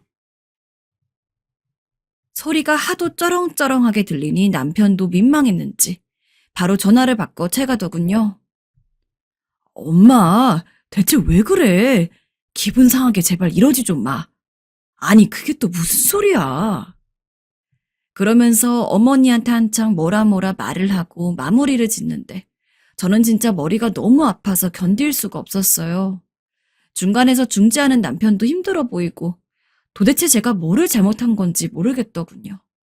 남편은 본인이 보기에도 자기 엄마가 너무한 것 같으니 그것 갖고 저에게 뭐라 하진 않았으나 그렇게 어머니가 한 번씩 들이닥치고 나면 둘의 분위기는 늘상 서먹해지고 대면대면해지게 되었어요. 이 부분만 빼면 정말 저에게 잘해주는 남편인데 이렇게 자꾸 어머니가 가운데 끼려고 하시니 셋이 같이 사는 기분이 들더군요.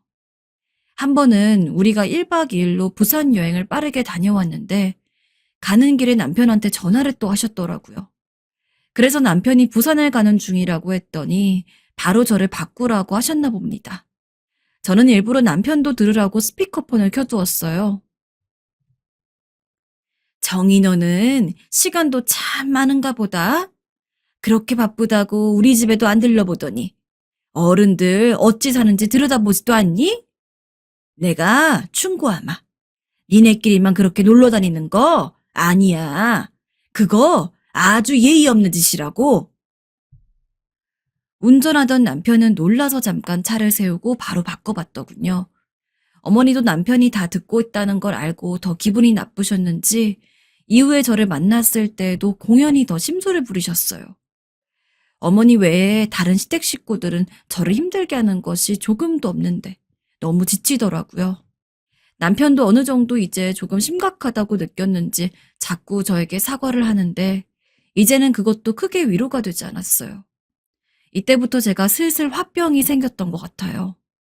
저희 어머니는 아직 50대 후반밖에 안 되시고 젊으신 편이에요. 그런데도 제 주변 훨씬 나이 많으신 시어머니들보다 더 옛날 사상을 갖고 저를 힘들게 하시더군요. 막상 본인은 아주 짧고 굵게 시집살이를 하셨다고 들었는데 말입니다. 어영부영 시간은 지나고 그럭저럭 일상을 보내고 있는데 아버님이 환갑을 맞이하게 되셨기에 이때에는 조금 생각을 바꿔보기로 했어요. 저에게 무척 잘해주셨던 아버님이고 늘상 제 생일도 챙겨주시고 별거 없이 그냥 꽃이나 떡, 빵 등을 사다 주고 가신 아버님이시기에 저도 정성껏 잘 모시고 싶었어요. 그래서 남편에게 제안을 했더니 속으로 좋은 것 같긴 했지만 제가 힘들까봐 선뜻 답을 못 하더라고요. 우리 아빠는 그런 거 안 해도 된다고 하던데 너가 너무 힘들지 않겠어? 그래서 저는 얼른 대답을 했어요. 아니야. 내가 이번에 솜씨 좀 발휘해 볼게. 남편은 은근히 기분이 좋았는지 시댁에 알렸고 아버님은 곧장 전화를 걸어오셨어요.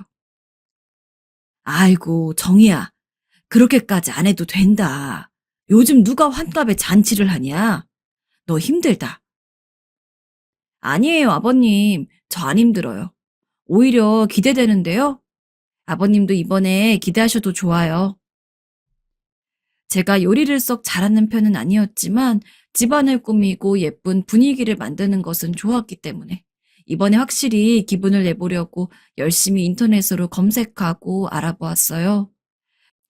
외국의 고급스러운 홈파티 사진들을 찾아보고 어떻게 흉내를 내볼까 고민하고 몇 번이나 그림으로 아버님의 환갑상을 예시로 그려보면서 음식들은 어떻게 놓고 사진들은 어떻게 장식을 하고 집안에서도 멋스러운 기념물 분위기를 내기 위해 많은 재료들을 준비했어요.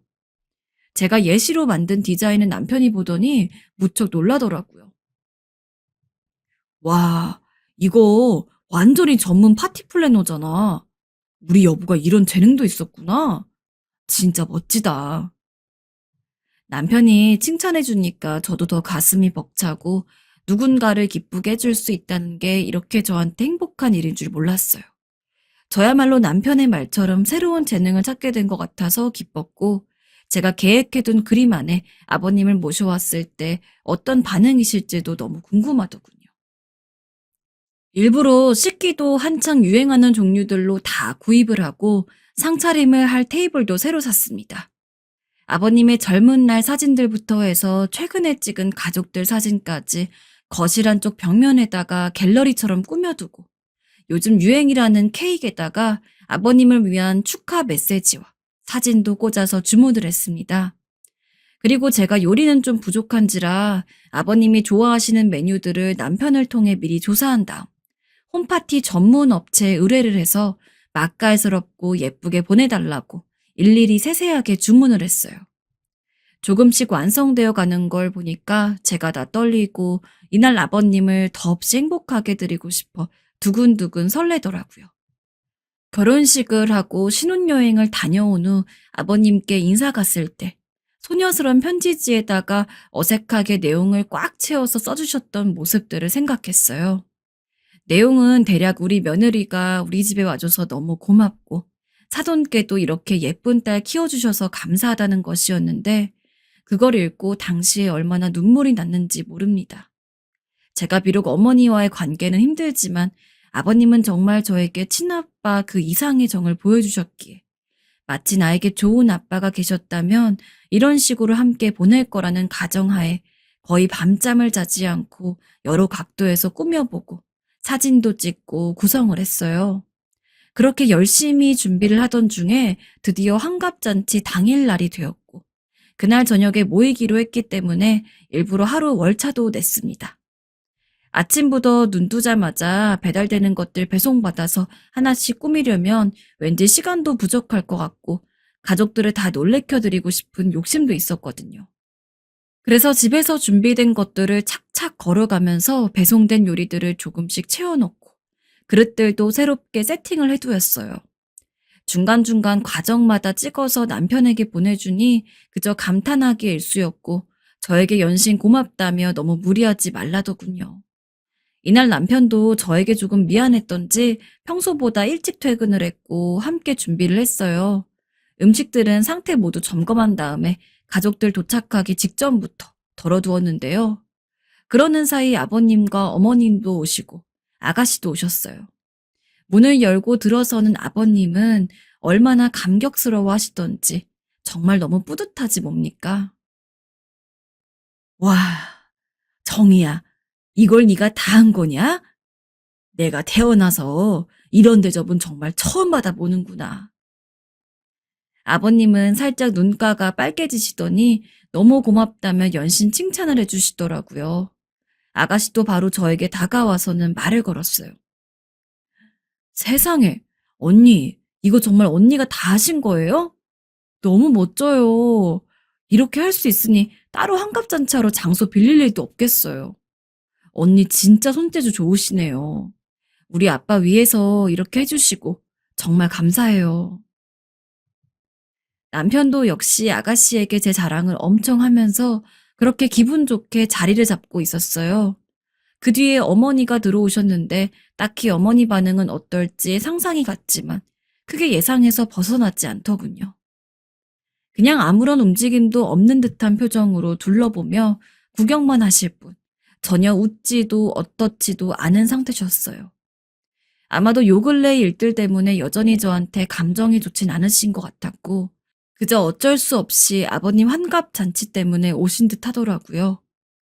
그래도 이날은 좋은 날이니 저도 그냥 다 덮기로 하고 어머니께 밝게 인사를 드렸어요. 그런데 이때부터 어째 뭔가 좀 이상하게 상황이 돌아가는 것 같더군요. 어머니는 저를 보자마자 건성으로 인사를 받으시더니 대뜸 물으시는 것이었습니다. 저도 평범하게 대답을 했는데 그 이후 벌어진 상황은 정말 경악을 금치 못한 상황으로 번지게 되었습니다. 다시 이날을 생각해도 심장이 벌렁벌렁 뛰는 것 같아요. 이거 네가 다 한 거냐? 아, 네, 어머니. 제가 다 꾸몄어요.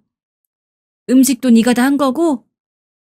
아니요. 마음은 제가 다 하고 싶었는데 요리를 잘 못해서 요즘에 이런 파티 음식들이 잘 되어 있어서 맛있는 곳으로 주문했어요, 어머니.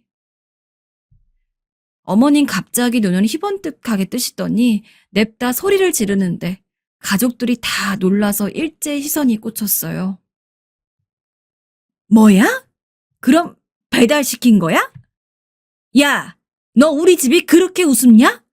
어디서 음식 갖고 장난질이야?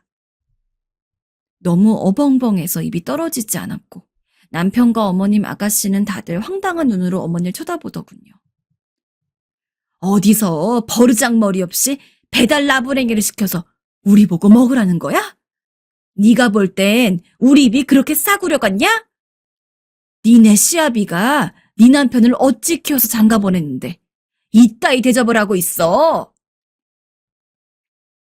분위기는 완전히 찬물을 뒤얹은 듯 깨져버렸고 전 하도 황당해서 아무 말도 못한 채 달달달 손이 떨리더군요.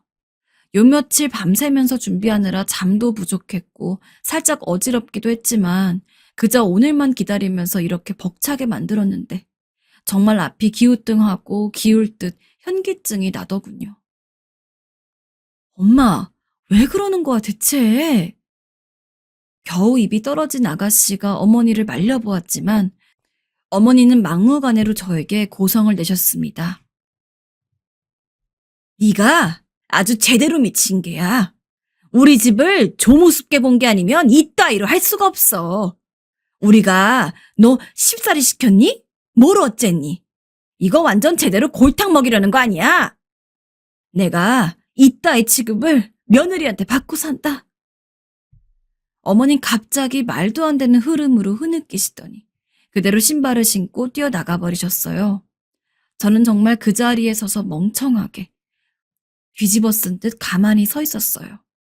열심히 준비했던 모든 것들은 그저 전부 우스꽝스러운 결과물이 되어버렸고, 다들 억지로 눈치를 보며 자리에 앉아서 뭔가 입에 넣긴 했지만 제대로 삼킬 수도 없었습니다. 아버님이 다가오셔서 몇 번이나 제게 사과하시고 고맙다고 말씀을 하셨지만 아버님이 잘못하신 것은 아무것도 없는데 당황스럽더라고요. 돌아서서 그저 눈물만 나와서 저는 방으로 들어왔고, 결국 아버님과 아가씨가 돌아가고 난 뒤에야 하나씩 장식들을 뜯으며 음식들을 대부분 다 버리게 되었어요. 남편은 면목이 없었던지 제게 아무것도 하지 말라고, 제발 들어가서 쉬라고 하더군요. 모든 상황이 다 얼얼하고 당황스럽고 우라가 치밀었어요. 참 공교롭게도 며칠 후가 어버이날이었고, 솔직한 마음으로 저는 도무지 가고 싶지가 않았습니다. 어머니 얼굴을 볼 자신도 없었지만 매일같이 아버님이 전화를 하시고 집에 찾아오시고 계속 사과를 하시는데 어떻게 하겠어요. 저 편하자고 어버이날에 아버님만 우리 집으로 혼자 오시라고 할 수도 없고, 그냥 속으로 꾹 누른 채 할 수 없이 용돈과 선물을 꾸역꾸역 사서 들리게 되었는데요. 정말 황당한 것이 어머니야말로 저를 얼마나 우습고 바보같이 보시는지 알겠더군요. 모든 행사를 망쳐버리고 나가신 어머니에게 그래도 일단은 제가 아랫사람이니 용돈도 직접 드렸는데 쳐다보지도 않고 획 내치시는 게 아니겠어요? 툭 떨어지는 봉투를 보고 아버님이 쩔쩔매시면서 바로 주워주시고, 남편과 아버님만 이렇게 살얼음을 걷듯 눈치를 보고 있고 저는 완전 죄인이 된 모양새였어요. 그런 상황까지 겪고 나니 아무리 아버님이나 남편이 저에게 사과를 한다고 하지만 도대체 제가 뭘 그렇게까지 어머니께 잘못을 해서 이런 대접을 받아야 하는지 이해가 가지 않아요. 너무 서러워서 몇 번이나 친정엄마한테 하소연을 하려고 하다가도 아무것도 모른 채 사위에게 그렇게 물심양면으로 잘해주려고 하는 엄마를 생각하니 쉽게 입이 떨어지지 않았어요. 이대로 제가 어머니에게 뭘 어떻게 해야 되는 건지 잘 모르겠습니다. 지금 분위기로 봐서는 또 제가 완전히 어머니께 죄송하다고 섰고 대제를 하면서 들어가야 쳐다보실까 말까 한데요. 솔직한 마음으로 정말 그러고 싶지 않거든요. 다른 사람들 눈에는 저와 어머니의 관계가 어떻게 보이는 건지, 제가 그렇게 죽을 죄를 진 건지 너무 궁금합니다. 솔직히 너무 지금 많이 힘듭니다. 이 일이 있고 난 지 몇 달이 흘러도 어머니의 목소리, 말투, 모든 게 잊혀지지 않고 정말 이러다 제 자신이 어떻게 될까봐 겁까지 납니다. 제발 조언 좀 부탁드릴게요. 어렸을 때부터 아빠를 끔찍이도 원망하고 싫어했습니다. 보통 어른이 돼서는 어릴 때 기억이 잘 안 나기 나름인데 얼마나 힘들고 서럽고 그랬는지 전 아직까지도 5살, 6살 때 기억이 여전히 남아있어요. 그때를 가끔 떠올리게 되면 괜시리 평소 꾸지도 않던 악몽을 꾸고 심적으로 너무 힘들어서 되도록이면 떠올리려 하지 않았지만 오늘은 어쩐지 오랜만에 그동안 제 마음속에 꽁꽁 숨겨오던, 묵혀오던 이야기들을 꺼내야만 할 것 같아서 정말 인생 처음으로 저의 사연을 한번 정리를 해보려고 합니다. 아마 이런 저의 이야기를 공감하실 분들이 있을 것 같아서 벌써부터 슬퍼지네요. 어릴 적 엄마는 너무 고생을 했습니다. 아빠와 결혼을 하게 된 것도 둘이 연애 중에 어쩌다가 제가 생겼기 때문이었어요. 지금 생각해 보면은 저 때문에 엄마가 괜히 아빠라는 사람한테 인생을 저당 잡힌 것 같아서 너무 불쌍하고 안쓰럽습니다. 그냥 저를 지워서라도 둘이 결혼하지 말지. 그렇다면 적어도 엄마는 행복했을 텐데. 아빠는 어린 제 기억에도 참 가정을 돌보는 일이라곤 꿈에도 생각할 줄 모르는 이기적인 사람이었습니다. 엄마는 맨날 여보, 오늘도 늦게 들어와요? 라고 이야기하며 연락도 없이 밤이든 새벽이든 자기 멋대로 들어오던 아빠를 안쓰러운 목소리로 붙잡았고, 아빠는 엄마가 그러던 말던 남자가 밤에 들어오면 밤에 들어오는 거고, 새벽에 들어오면 새벽에 들어오는 거지. 어디 집안이라는 여자가 그런 걸 묻고 난리야? 라며 참으로 가부장적으로 저희 엄마를 몰아세웠습니다. 그럴 때면 엄마는 아무 말도 못하고, 아니, 그런 게 아니라, 라며 우물쭈물하다가 결국 아빠를 보내기 일쑤였죠. 비록 지금이야 아빠의 행동이 무척이나 잘못되었다는 것을 알고 원망하고 있지만, 저 역시 어린 시절에는 그냥 남들과 다를 바 없는 평범한 어린아이였습니다.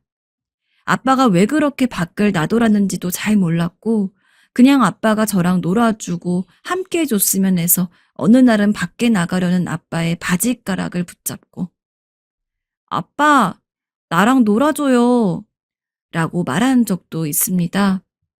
물론 아빠가 하나뿐인 딸의 간절한 부탁에 한 번이라도 귀를 기울일 만한 사람이었다면 애초에 이렇게까지 아빠를 미워하진 않았을 겁니다.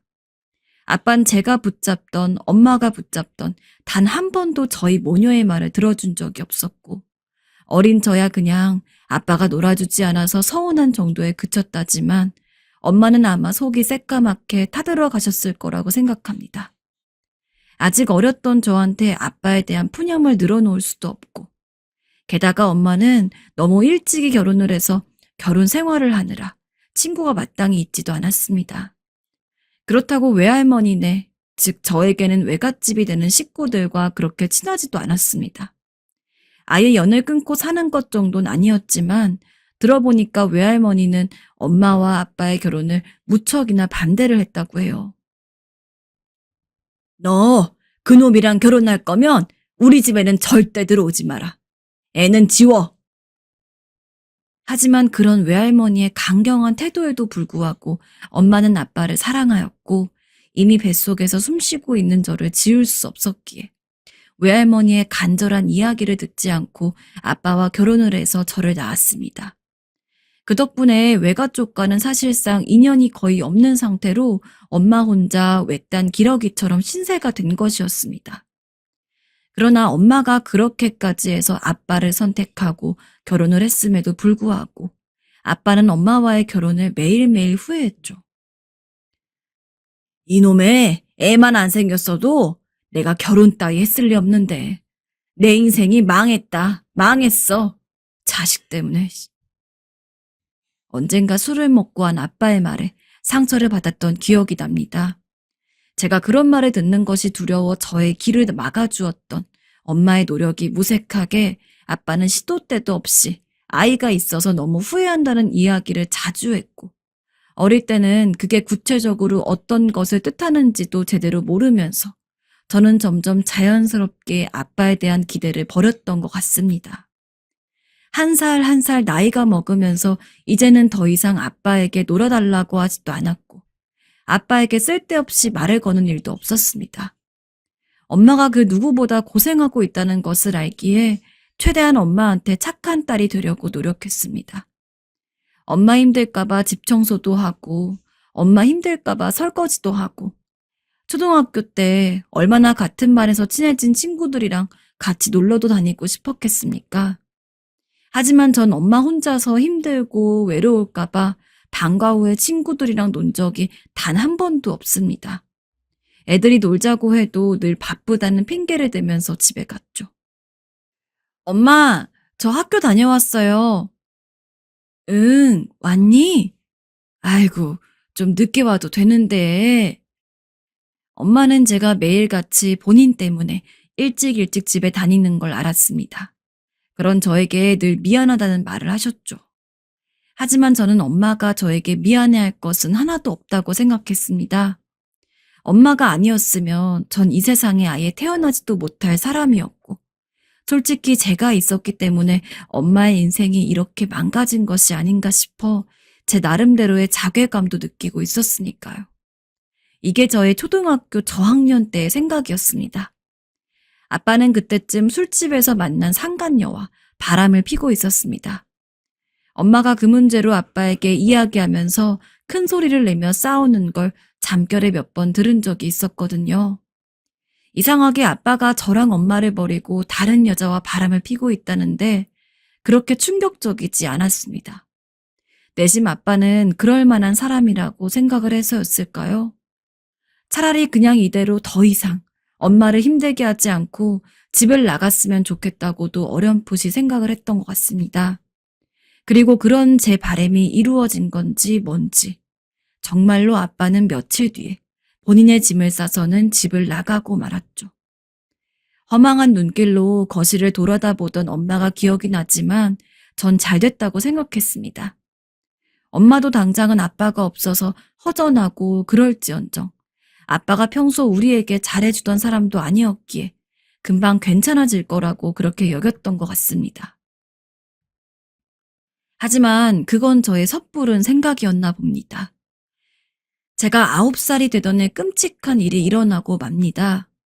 왜 이상하게 그날따라 빨리 집에 가고 싶었는지 모르겠어요.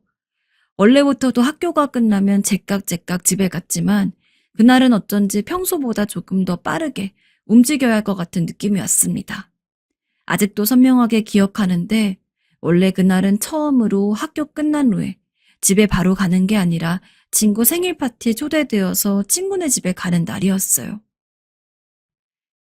친구 생일에 초대받았다고? 그러면 당연히 다녀와야지. 엄마가 용돈 줄 테니까 친구 생일 선물 예쁜 걸로 사서 다녀와라. 그리고 내일은 엄마 걱정하지 말고 너무 어두워지기 전까지는 편하게 놀다 와. 알겠어요, 엄마. 엄마가 쥐어준 돈 몇 푼으로 문방구에서 친구 생일 선물까지 사고 엄청 기대하고 있었습니다. 근데 학교 수업이 끝날 무렵에 갑자기 너무 집에 가고 싶더라고요. 그래서 생일을 맞은 친구한테 선물만 전해주고 너무 미안하다고 급한 일이 있어서 가봐야 할 것 같다고 말한 뒤에 종이치고 선생님이 종례를 하자마자 누구보다 먼저 밖으로 나와서는 집을 향해 끝없이 달렸어요. 학교랑 집이랑 그렇게 먼 거리도 아닌데 한 걸음이 꼭 1000걸음 같다는 생각을 하면서 집에 도착했고 문고리를 열고 들어가자마자 눈앞에 보이는 광경에 순간 아무 말도 못하고 얼어 있었습니다. 불쌍한 우리 엄마. 엄마가 어떤 마음이었는지 모르겠습니다. 하지만 만약에 제가 엄마였다면 딸이 최대한 이런 참혹한 광경을 느껴보게 하기 위해서 일부러 딸이 늦게 들어오는 날 극단적인 선택을 했을 것 같기도 합니다. 그래서 저는 엄마 역시 그런 마음으로 제가 친구네 생일 파티에 가기로 약속을 한 날, 그렇게 거실 한복판에서 나쁜 선택을 한 거라고 생각해요. 아빠한테는 전화를 받자 받지도 않고 엄마가 평소 전화번호를 적어두었던 수첩을 뒤져서 평소 교류 한번 제대로 없다던 외갓집에 전화를 걸었습니다. 조금 연로한 목소리가 들리자마자 할머니, 엄마가 하며 그냥 엉엉 울었습니다. 다행히 외할머니가 저의 전화를 무시하지 않고 바로 집으로 와주신 덕분에 엄마는 거실 천장에서 내려와 바닥에 몸을 뉘일 수 있었고 그 길로 장례식을 치르게 되었습니다. 졸지에 고아원에 가게 될 위기에 처한 저를 외할머니가 데리고서 함께 있어 주었습니다. 외할머니는 엄마의 막무가내 결혼 이후로 엄마를 그다지 탐탁지 않게 생각했던 것은 맞으나 그렇다고 해서 부모 자식의 연을 끊을 만큼 엄마를 미워하진 않았던 것 같습니다. 얼굴 한번 본 적 없지만 제 이름도 알고 있었고 엄마의 장례식을 치르는 상황에서 그 누구보다도 많이 울었던 게 바로 외할머니거든요. 생각보다 편했습니다. 할머니라고 부르는 것이 어색한 저에게 아무 말도 하지 않고 언제나 따스한 밥과 좋은 옷을 제공해 주셨으며 가끔은 정말 평범한 할머니와 손녀 사이라고 생각이 들 만큼 친근하게 대해주셨습니다. 아마 외할머니가 없었더라면 엄마를 잃은 슬픔에 전 굉장히 힘든 사춘기 시절을 보냈을 것 같은데 그래도 외할머니가 계셔서 저를 돌봐주시고 생각해주신 덕분에 비록 엄마를 잃은 슬픔 자체야 제 안에 계속해서 남아있을지언정 그 일로 인해 제 스스로를 갉아먹진 않을 수 있었습니다. 물론 그렇다고 해서 외할머니와 지내는 일이 순탄했던 것만은 아닙니다. 전 중학교 3학년 때 급작스럽게 큰이모 집과 외삼촌 집을 전전해야 했거든요. 외할머니가 갑작스럽게 돌아가시고 나서였습니다. 제가 중학생이 막 되었을 때였죠. 아마 할머니도 엄마를 잃은 슬픔을 못 이기셔서 그렇게 빨리 가버리신 걸까요? 늘 저 몰래 우시더니 병을 얻어 가시고 말았죠. 불과 몇 년 사이에 그나마 마음 줄 수 있는 가족을 연달아 잃은 저는 대체 이제 나 혼자서 어떻게 살아야 할지 너무 두렵고 무서웠습니다. 게다가 할머니 장례식장에서 상복을 입고 있는 저를 보며 이모들과 삼촌들이 쟤는 누가 데려가? 라며 쑥덕거리는 소리를 들은 이후로 더욱 그랬습니다. 고아원에 가기도 무섭고 그렇다고 해서 할머니처럼 나를 사랑으로 맡아줄 사람도 없고 어떤 연유로 큰이모와 작은 외삼촌이 선택된 것인진 모르겠지만 저는 1년에 한 번씩 큰이모 집에서 살았다가 작은 외삼촌 집에서 살았다가를 반복했습니다. 이모도 그리고 작은 외삼촌도 가정이 있었기에 집에는 애들이 있었는데 정말 뭘 해도 눈칫밥을 먹을 수밖에 없는 상황이었습니다. 물론 큰이모나 작은 외삼촌이 저를 대놓고 면박을 주고 했던 건 아닙니다.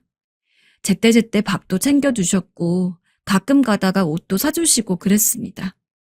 하지만 분위기를 봤을 때 아무리 봐도 외할머니처럼 저를 있는 그대로 반겨주는 느낌은 아니었죠. 이번 달 생활비가 빠듯한데 사람이 한 명 더 늘었으니 어쩔 수 없지만 뭐.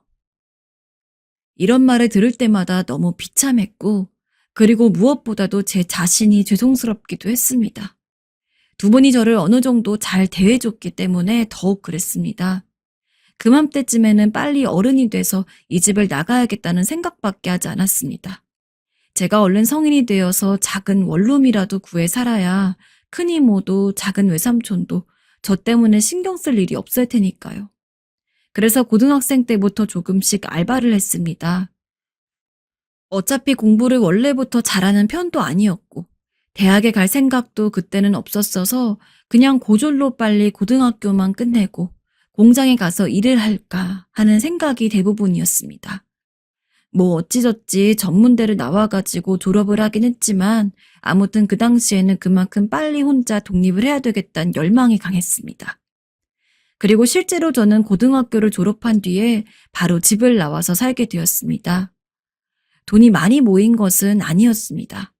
고등학생이 학교 다니면서 알바를 해봐야 돈은 얼마나 많이 벌 수 있겠어요. 모인 돈이 그리 많진 않았지만 필요한 거는 일단 먼저 밖에 나간 다음에 몸으로 부딪혀서 어떻게든 해결하겠다는 생각이었습니다. 큰이모나 작은 외삼촌은 이제 성인인데 바로 독립을 하겠다고? 라면서 어느 정도는 저를 걱정해 주셨지만 제가 엄청 강건하게 네, 저 할 수 있어요. 걱정하지 마세요. 가끔 연락드릴게요.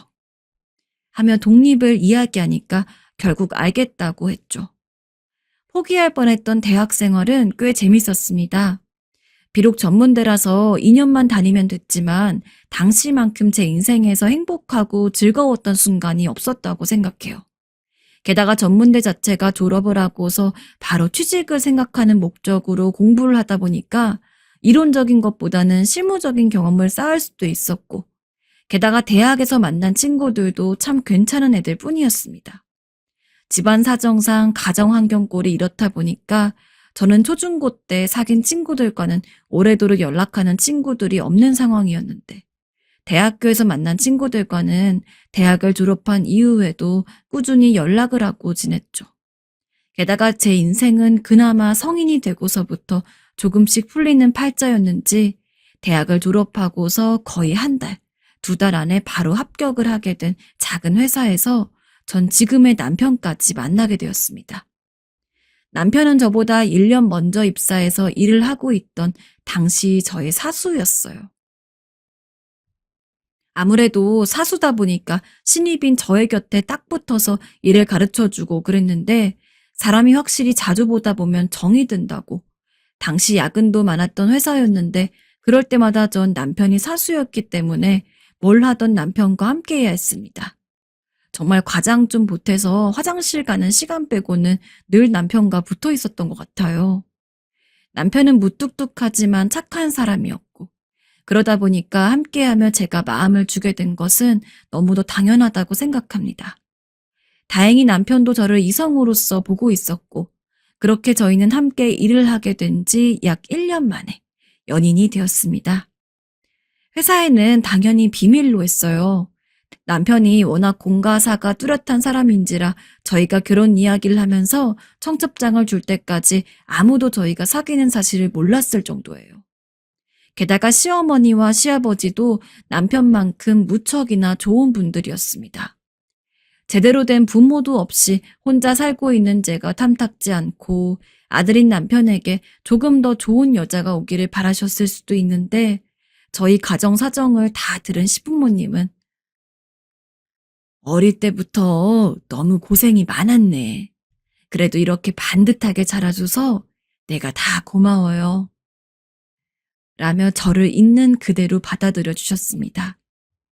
사실 남편과 결혼 이야기를 하면서도 저는 혼자서 남편과 정말로 언젠가 결혼 이야기를 진지하게 나누는 날이 오게 되면 남편과 헤어져야겠다고 생각을 했었습니다.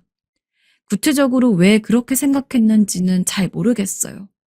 근데 단순히 연애도 아니고 평생 함께 살 결혼을 하게 된다는 것이 조금 무섭기도 했고 남편이 저와 결혼하기에는 참 아까운 사람이었다고 느꼈던 것 같습니다. 왜냐하면 남편은 제가 좋아하는 사람이라서 이렇게 얘기하는 게 아니라 그냥 객관적으로만 봐도 너무 번듯하고 괜찮았거든요. 요즘이야 부모가 없고 그런 게 아주 흠까진 아니랐지만 그럼에도 불구하고 여전히 어른들 사이에서는 좋지 않은 인식이 남아 있었는데 제가 결혼했을 땐 더 그랬거든요. 제 잘못은 아니지만 솔직히 그런 가정 환경을 다 이야기해야 한다는 것 자체가 부끄럽기도 했고 지레짐작하며 상대방 부모님이 날 받아들이지 않을 거란 생각이 있었습니다. 하지만 저의 예상과는 확연히 다른 상황에 전 결국 무사히 남편과 결혼을 하여 행복한 결혼 생활을 할 수가 있었죠. 남편과 결혼해서 지낼 때는 제 인생의 첫 번째 황금기라고 해도 과언이 아닙니다. 저나 남편이나 아이를 가지는 것에는 그렇게 생각이 없어서 부부관계를 하더라도 피임을 철저히 했고 그 덕분에 저나 남편이나 결혼한 뒤에도 계속해서 다니던 회사를 재직하였습니다. 일이 너무 많아서 힘들 때도 있었지만 그렇게 바쁜 여느 사람들과 똑같은 사회의 구성원으로서 살아갈 수 있다는 게 너무 행복했어요.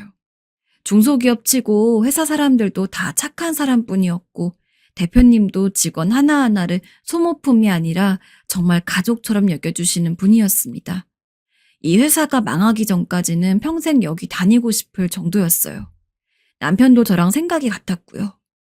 그렇게 남편과 부부로서도 함께, 직장 동료로서 함께 열심히 살아가고 있던 도중에 누군가 회사로 찾아왔습니다.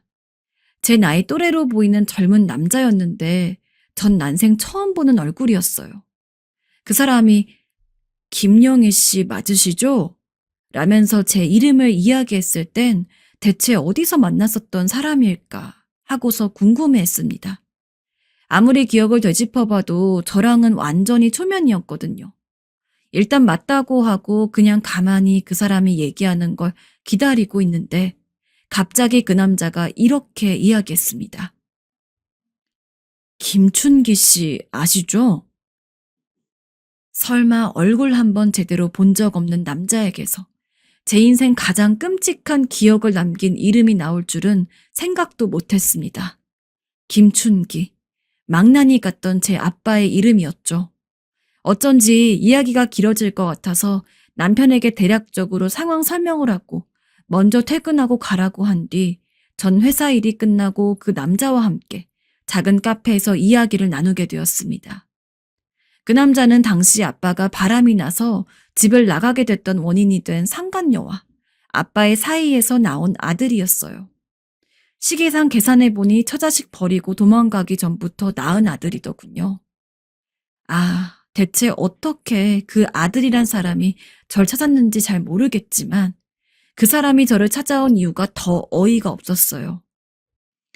아버지가 지금 간경화에 걸려서 간이식을 해줄 사람을 찾고 있는데 저랑은 간이 안 맞는다고 하더라고요.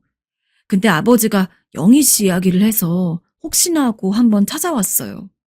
영희 씨도 저희 아버지 자식이니까 조직 검사라도 한번 해주실 수 없을까요? 간이식이요? 이 사람은 제가 아빠에 대해서 얼마나 좋지 않은 기억밖에 없는지 모르는 거였을까요? 간이식은커녕 막말로 멀쩡히 있는 간이라도 떼서 버리고 싶을 정도로 아빠를 싫어했던 저로서는 정말 말 같지도 않은 이야기였습니다. 제가 그런 사람의 자식이란 것도 너무 싫은데 자식이라는 이유로 간이 맞아서 이식이나 할 수 있는 상황이라면 정말 너무너무 혐오스러울 것 같았어요. 어차피 이식을 해줄 생각도 없었지만요. 순간 화가 치밀어 올랐습니다. 그리고 제 기억 속 가장 먼저 떠오른 건 불쌍하게 떠나간 우리 엄마였어요. 나는 그런 인간 부모라고 생각하지 않은 지 오래됐어요. 그 사람이 당신한텐 엄청 잘해줬나 봐요? 전 씹어먹어도 시원치 않은 사람이에요. 제가 어떻게 살아온 줄 알고 이런 말 하시는 거예요? 당신이 내가 그 인간한테 얼마나 큰 상처 받았는지 잘 몰라서 이렇게 얘기하는 거라고 생각하고 내가 이번 한 번은 참을 테니까 다음에 또 이따위 부탁하려고 나 찾아오면 그때는 죽이 되든 밥이 되든 머리채라도 잡고 끝까지 갈 테니까 그렇게 하세요. 그날 집에 돌아갔는데 정말 계속해서 속이 부글부글 끓고 너무 화가 나더라고요. 애초에 아빠가 자기 아들한테 제 이야기를 안 했으면 그 남자가 절 찾아올 일도 없었을 거 아닙니까? 이 인간은 정말 끝까지 뻔뻔하구나 하는 생각이 절로 들었습니다. 전 이제 아빠 얼굴도 제대로 기억이 나지 않는 상황인데 그렇게 상간녀랑 바람나서 저랑 엄마 버리고 와서 엄마를 그렇게 극단적인 선택을 할 정도로 몰아갔을 땐 언제고 이제 와서 자기 살려고 그런 식으로 제 이름을 언급을 했다는 게 너무도 화가 났습니다. 집에서 남편에게 이야기를 하니 뭐? 그런 말 같지도 않은 사람이 다 있어? 당신 절대 나서지도 말고 신경 쓰지도 마. 라며 저를 대신해서 더 크게 화내줘서 그나마 아픈 마음이 풀리는 느낌이긴 했지만 그럼에도 불구하고 저는 그날 이후로 며칠 동안 잠만 자면 어린 시절의 꿈을 악몽으로 꾸어서 아침마다 그 어느 때보다도 피곤한 얼굴로 회사를 출근해야 했습니다. 아빠가 집 나가던 마지막 순간이 꿈에 나올 때도 있었고 엄마가 극단적인 선택을 했던 날이 꿈에 나올 때도 있었습니다. 너무 슬퍼서 자다가 눈을 뜨자마자 펑펑 울었던 날도 있고 잠을 잘 때만 꿈을 꾸는 게 너무 힘들어서 일부러 밤을 새려고 했던 적도 있었습니다. 게다가 깨어있을 때도 계속 머릿속에 이상한 생각이 맴돌고 이유 모를 찝찝함이 자꾸 느껴지는 통에 일하다가 실수도 종종 했습니다. 지금 와서 생각해도 그때 제가 대체 무슨 생각을 가지고 있었으며 무슨 마음을 느꼈는지 잘 모르겠습니다. 거의 그 상태로 쭉 살고 있던 와중에 다시 한번 더 연락이 왔습니다. 그 아들이란 사람에게서요. 조직 검사 해주실 수 없겠냐고 다시 한번 부탁하더라고요. 그래서 이번엔 제가 소리를 지르듯 말해버렸습니다. 제 전화번호로 한 번만 더 연락하시면 경찰에 신고할 겁니다. 제발 연락하지 마세요. 제 고함에 그제야 그 사람은 전화를 끊더군요. 그 뒤로는 아무 연락이 없었습니다. 그렇게 그 아빠의 아들이라던 사람이 연락이 온 지 2달 정도 지났을 때였을까요? 전화가 한 통 왔습니다. 사람 촉이라는 게 무섭더군요. 이상하게 휴대폰 벨소리가 번개치듯이 귓속에 빨려 들어왔습니다. 아버지가 어제 돌아가셨어요. 그날 집에 가서 아버지한테 대략적으로 어떤 일이 있었는지 들었습니다. 그래서 영희 씨에게 참 죄송해요. 장례식장에 오라고 전화를 드린 건 아니고 그때의 제 무례를 사과도 할 겸 그래도 일단은 영희 씨도 최소한 알고 계시는 게 나을 것 같아서 이렇게 연락드렸습니다. 그게 도리일 것 같아서요. 앞으로는 아버지로 인해 영희 씨한테 전화할 일 다시는 없을 거예요. 아, 그래요? 전해줘서 고마워요. 아빠가 죽었다는 이야기에 참 기분이 좋았습니다. 그동안 저를 괴롭혔던 모든 생각과 고민들이 사라진 느낌이었어요. 근데 왜일까요?